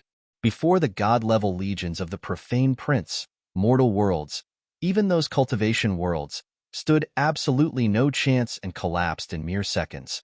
As Conrad requested, instead of the usual erasing menu, Wolfgang had the Earthlings taken trapped in space treasures for relocation in the ancient crystal world. The Thonian realm's pacification was going without a hitch, with those scant few worlds already worshipping Conrad spared from harm. But little did Wolfgang expect that he would ultimately reach worthy foes. Or more precisely, one worthy foe. As they reached their next target, the legions dived into the new world's atmosphere, but were startled to see a potent force field shovel them all back into space. Instantaneously, Wolfgang realized they'd met a formidable foe, or rather, someone possessing the home game advantage. A world god. And indeed, by the time the legions regained their balance, the 9 meters tall figure of a black-haired man appeared before them all, dressed in golden armor with a fluttering cape at his back. That man nailed them all with a blazing, overbearing gaze. Preposterous foreigners, how dare you invade the world of this prince? The armored world god snarled in a booming amalgam of fury, and as his words echoed, he was pleased to see the tens of thousands of invaders gawk in disbelief. Indeed, once that man appeared, even Wolfgang couldn't prevent himself from staring slack-jawed. But this had nothing to do with the man's strength. Rather, the problem lay in his looks. Do such coincidences really exist? Wolfgang openly wondered. He, better than the rest, could relate to this man's appearance because, besides the facial features, the jet-black hairs and purple eyes perfectly matched that of his boss. Indeed, that man bore at least 60% of similarities to Conrad's previous incubus looks. Moreover, the unconcealed demonic energies rippling from his form clearly identified him as demonkind. If not for the thought striking him as absurd, Wolfgang would have really believed that this man was one of Conrad's siblings. What? Quivering before this prince's might? Regretting your impudence? I'm afraid that it's far too late. Now, even if you grovel and offer wives, daughters, and mothers, this prince won't spare you. The domineering world god bellowed, confident that his appearance filled those foreign invaders with unending waves of awe. And the combination between those words and the energy signature he deciphered further assured Wolfgang of this man's lineage, and he felt trapped in a dilemma. The legions felt the same, and the man's complacence burgeoned. With his hands on his waist and his chest puffing out, he let his lips curve into a broad smile while condescendingly raising his chin. But perhaps this prince can spare your soul. Tell this prince where you hail from, and what is your purpose in this prince's world?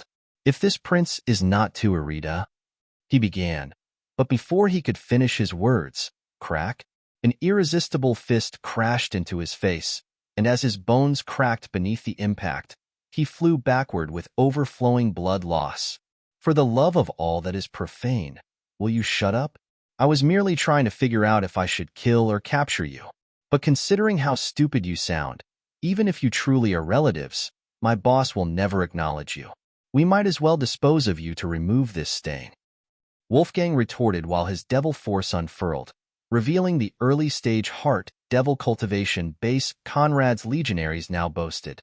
And though he couldn't judge either their cultivation or the origin of their force, that world god, Conrad's mortal half-brother, could still clearly see that this strength already crossed late-stage true god altitude. The legionaries' devil forces erupted, with none losing out to Wolfgang's.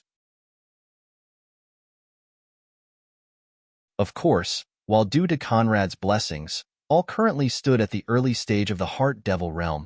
In the future, a hierarchy would appear, with some leaving others far behind. Not that it currently mattered. As he stopped his abrupt fall and swept those tens of thousands of legionaries with his purple hues, Conrad's half-brother, the only one of the two mortal half-siblings still standing in the mortal realm, felt cold sweat drench his forehead.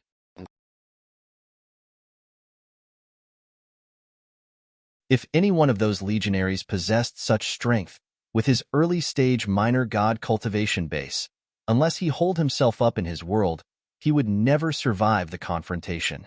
This was completely ludicrous. The infernal and celestial realm combined only had roughly 30,000 true gods. How could so many characters of that level appear on one battlefront?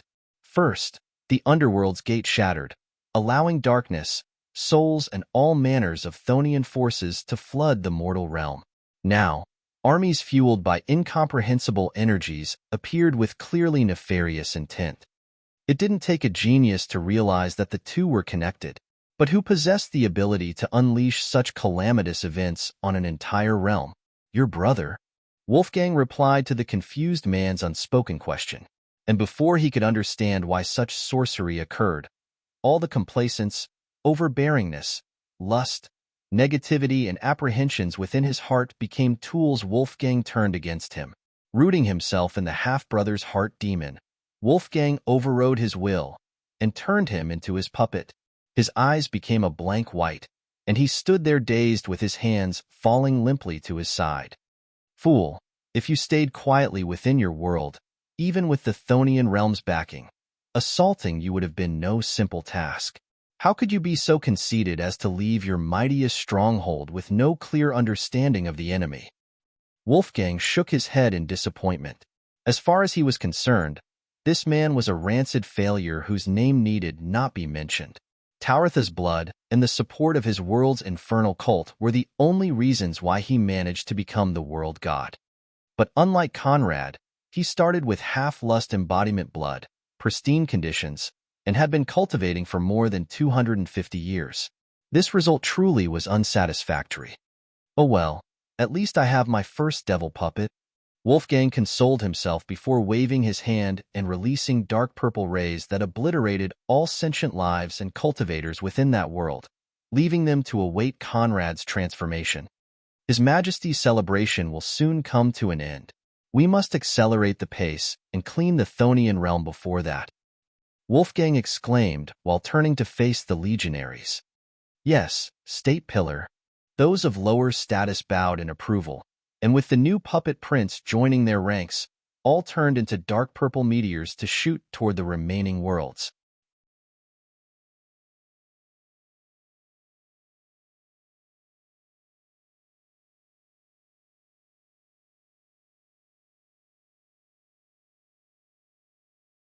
Chapter 430 White Dragon here.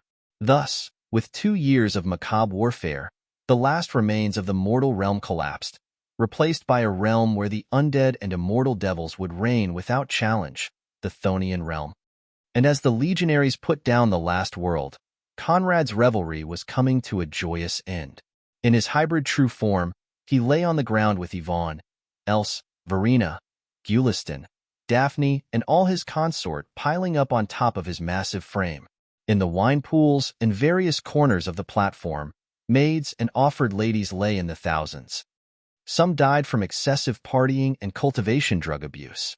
But thanks to Gulistan having shrouded the scene in a resurrection formation, the concerned all returned to life and carried on in uninhibited recklessness until their bodies finally provided neither energy nor support.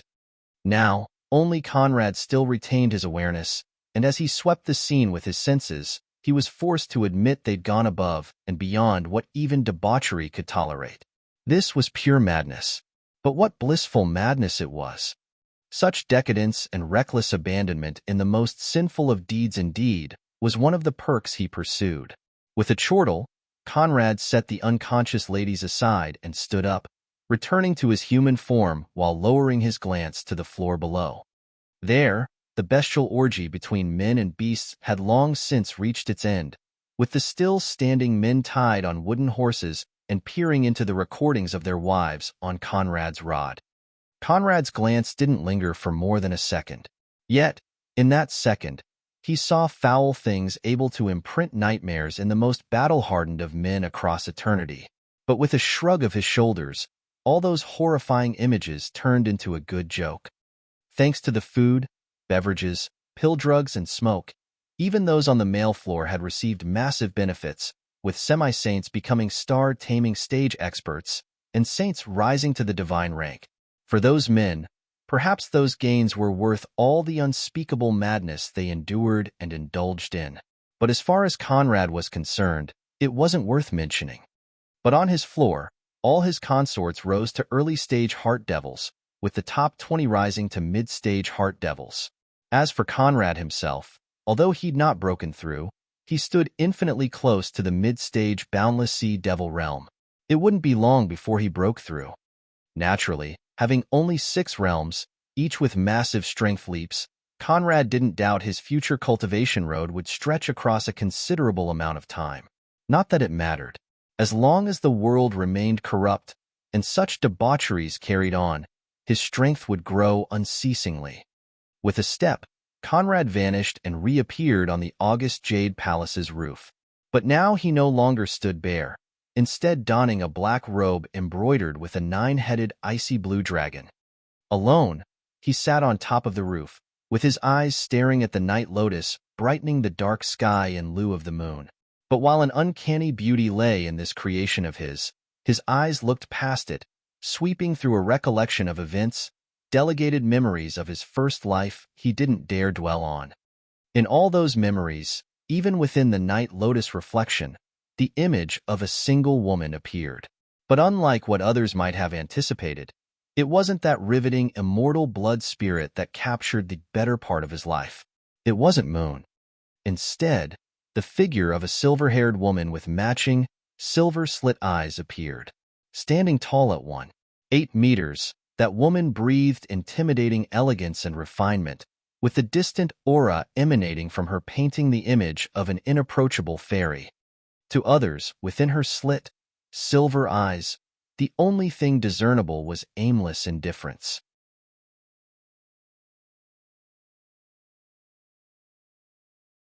But when she glanced at him, those listless eyes brimmed with gleeful warmth, and her lips always curled into a smile. Cousin, being the Empyrean crown prince, you must put in more effort than others to avoid getting berated by those worthless peons eager for gossips. Come, let's spar. Even if you beg all your ancestors, I won't let you off.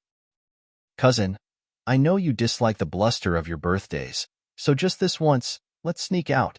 I already set up everything and will shoulder all responsibility.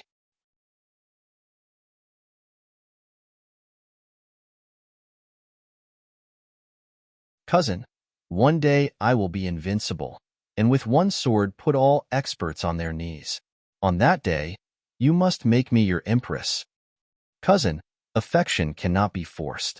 I know you can't let go of that woman, but me loving you is my choice. I don't ask for you to reciprocate. I only wish to stand and fight by your side until death does us apart. If you respect my feelings, please allow this. Cousin, my beloved dragon warden, dying by your side, I only have one regret. You're far too pedantic. If a next life you have, I hope you won't be so harebrained. Surround yourself with beauties and live to the fullest. Those were White Dragon Heart's final words before regretless Crimson Arrow erased all lives within the Empyrean world. And though Conrad could bring even destroyed souls back to life, those erased by infiniteness or devoured by nothingness stood beyond his scope. White Dragon Heart, he couldn't bring back. At least not for now, and it annoyed him. With the level of his heart, there weren't many things able to cause ripples within Conrad's chest. But as the memories of that silver Empyrean dragoness unfurled, he couldn't restrain the occasional heart drumming. His heart thumped within his chest, and her slender picture replaced the night lotus, becoming the only thing present within his eyes. With a wave of his hand, Conrad produced a liquor jug containing his most potent beverage yet, and brought it to his lips for one gulp. Somewhere within his heart, Conrad hoped that just like him, White Dragon Heart obtained a chance at reincarnation. But who would give it to her? In their time, following their imperial uncle's death, celestial slaughter was the only primordial left. Even Dragon Warden only was half a step into that realm. Could the unfeeling, kinslaying celestial slaughter sacrifice a primordial seed for his niece? Doubtful. And if he did, it could never be without second thoughts. As far as celestial slaughter was concerned, Conrad didn't believe in a moment of paternal love and firmly believed his reincarnation carried a second agenda. Perhaps the mighty celestial slaughter foresaw their end and started prepping for the next war. Of course now, it mattered not. Dragon Warden was gone, and the era was different. Regardless of purpose, Conrad dared swallow all their gifts and turn them into sharp swords to hack at their necks. With alcohol trickling down his lips, Conrad lowered his jug, and at that time, Yvonne and Elsa appeared, lightly dressed and standing beside him. In silence, they lowered themselves onto the ground, sitting by their beloved husbands right and left while raising their eyes to stare at the new moon. Let me tell you a story. The story of the 6 realms. Conrad straightforwardly began and took another gulp of his beverage before enlightening the two on all the events of his first life and the very root of his existence. Although they stood prepared for some earth-shaking tales, at more than one occasion, their eyes widened in disbelief. "That's about it," Conrad stated, marking the end of the tale. Now, with a clear picture of the enemies and their strength, both consorts couldn't help but feel that time was in short supply.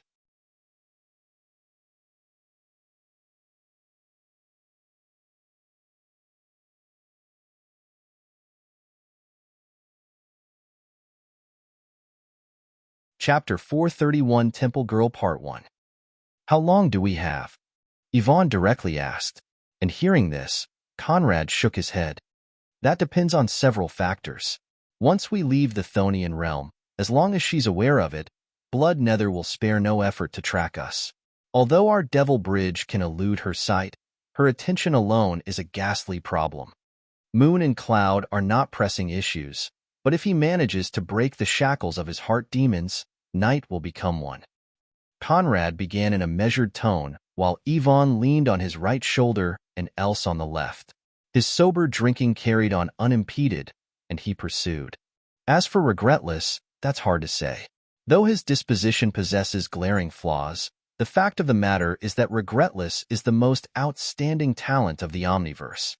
Were it not for his flawed heart, he would have undoubtedly succeeded in becoming the Almighty Supreme.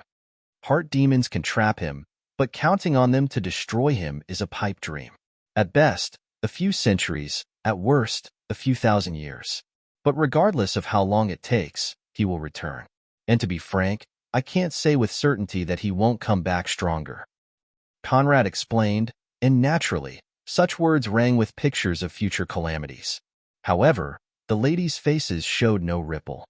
As for celestial slaughter, only Regretless and his folks know the exact time, but the day will be the very instant of his past death. That, I know. For now, the best strategy is to build the strongest force we can here while I carry on a complete integration of the realm. Once I accomplish that, the Thonian realm will fuse with me and follow us wherever we go. The strength of an entire realm will be a formidable boon in future battles.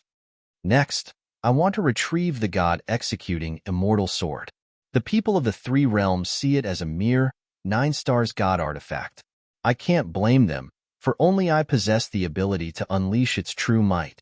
Although that alone won't be enough, it will undoubtedly become one of our most reliable cards." Conrad rationalized, causing the dup to nod in approval. "Very well, you seem well prepared. Now the only thing we can do is cultivate, and cultivate some more. Even if our odds don't seem promising, we shall turn into the 0.0001% variable even fate can't control." Yvonne replied, and hearing this, Conrad burst into a peal of brash laughter. "Ha ha ha, beloved, this is my era, and none can thwart it. Regretless? Celestial slaughter? I accept all challenges and shall squash them through all means at my disposal. At the end of it all, only I, Conrad, shall remain standing as the sole immortal sovereign. And when that day comes, you will be by my side to enjoy this glory throughout eternity." Conrad pledged while pulling their head against his. Dazzling smiles curved their lips. "That is natural. If we do not stand by your side, who will?" Else chimed in and Conrad had nothing else to say. And at that time, Wolfgang's voice echoed. "Your Majesty, the Thonian realm is pacified. Feel free to transform it as you see fit. I've also prepared an interesting gift for you." Hearing this, Conrad arched his eyebrows. "Oh, a gift? How considerate of you. If it's as interesting as you claim, I will multiply your rewards. But if it's not, off with your head." Conrad jested, and Wolfgang, who stood at the other side of the universe, burst into laughter. "Ha ha ha ha. Boss, how dare I cheat you? Worry not. If it's not up to standards, I will first cut off my head." He candidly replied, and Conrad nodded in approval. As his oldest male servant, father-in-law, and companion of misfortune through the times of ploys, Wolfgang would always remain one of Conrad's most esteemed retainers. Time couldn't change that fact. With alcohol flask still in hand, Conrad stood up and locked his eyes on the Profane Prince Church's headquarters.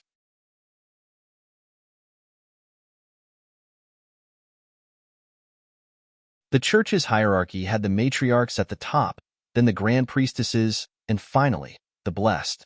The male priest status was fairly low. In the past, as long as a woman successfully offered herself to an orchid altar, she would automatically rise to the holy rank and become one of the blessed. But in the last 2 years, things had considerably changed.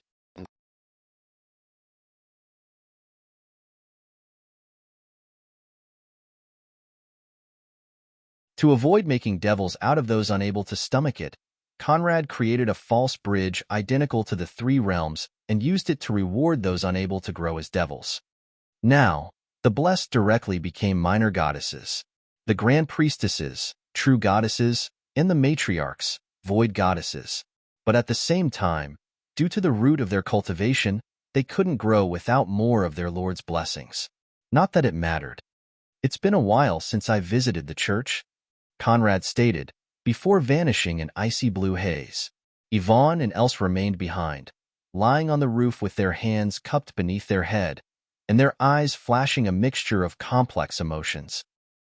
As the headquarters of the faith, the Profane Church was a marvelous succession of cathedrals, gilded palaces, and mansions stretching across exactly 666 acres of floor space and housing more than 100,000 residents. On his typical visits, Conrad only toured the mansions and palaces of the blessed, grand priestesses, and matriarchs. But on this particular occasion, his eyes locked on a cathedral where a single woman stood on her knees. With a step, Conrad appeared within the cathedral. But though he stood behind her, that woman could not feel his presence. Of course, with his senses, even from behind, Conrad could fully appraise her. Dressed in the plain white robe of a devout, with neatly combed, shoulder-length black hairs and green human eyes, that girl appeared no older than 18. Still, even the large, plain robe failed to conceal her massive bust and rear that stood among the biggest Conrad had seen in his life. And if not for that human bloodline and facial features he'd never seen before, Conrad would have mistaken her for someone else. But though of unordinary beauty, based on looks alone, that woman couldn't compel his eyes for long. However, for some reason, he felt a familiar scent emanating from her. And seeing her heartfelt prayers toward the profane prince, Conrad's lips curled into a smile. With a wave of his hand, his appearance morphed into that of a handsome, emerald-haired youth, and he landed beside the devout girl. A female devout within the church's headquarters? What a rare sight. If the noiseless fall didn't grab her attention, then the echo of his words undoubtedly did, and alarmed, she spun to face him. Who the hell are you? How can you stand in this place?" The devout girl asked. Devout's were the lowest-ranking members of the faith. Typically, only men filled that position. Although from time to time, and in more remote corners of the globe, finding female devouts wasn't impossible, it still remained an oddity. This was the first time Conrad saw one within the Jade Capital, but likewise, the girl was astounded by his presence. After all, his clothes showed his belonging to the secular world. No such individual was allowed within the cathedrals at this time of night. The defensive formations should have knocked him out. You're tuning in to the Romance Rendezvous YouTube channel. We're so grateful for your support, and don't forget to subscribe to join us on this incredible journey through captivating stories. Your generosity through donations truly makes a world of difference, as it's the primary source of revenue that allows me to expand and enhance this channel for you. Thank you from the bottom of my heart for being a part of this adventure.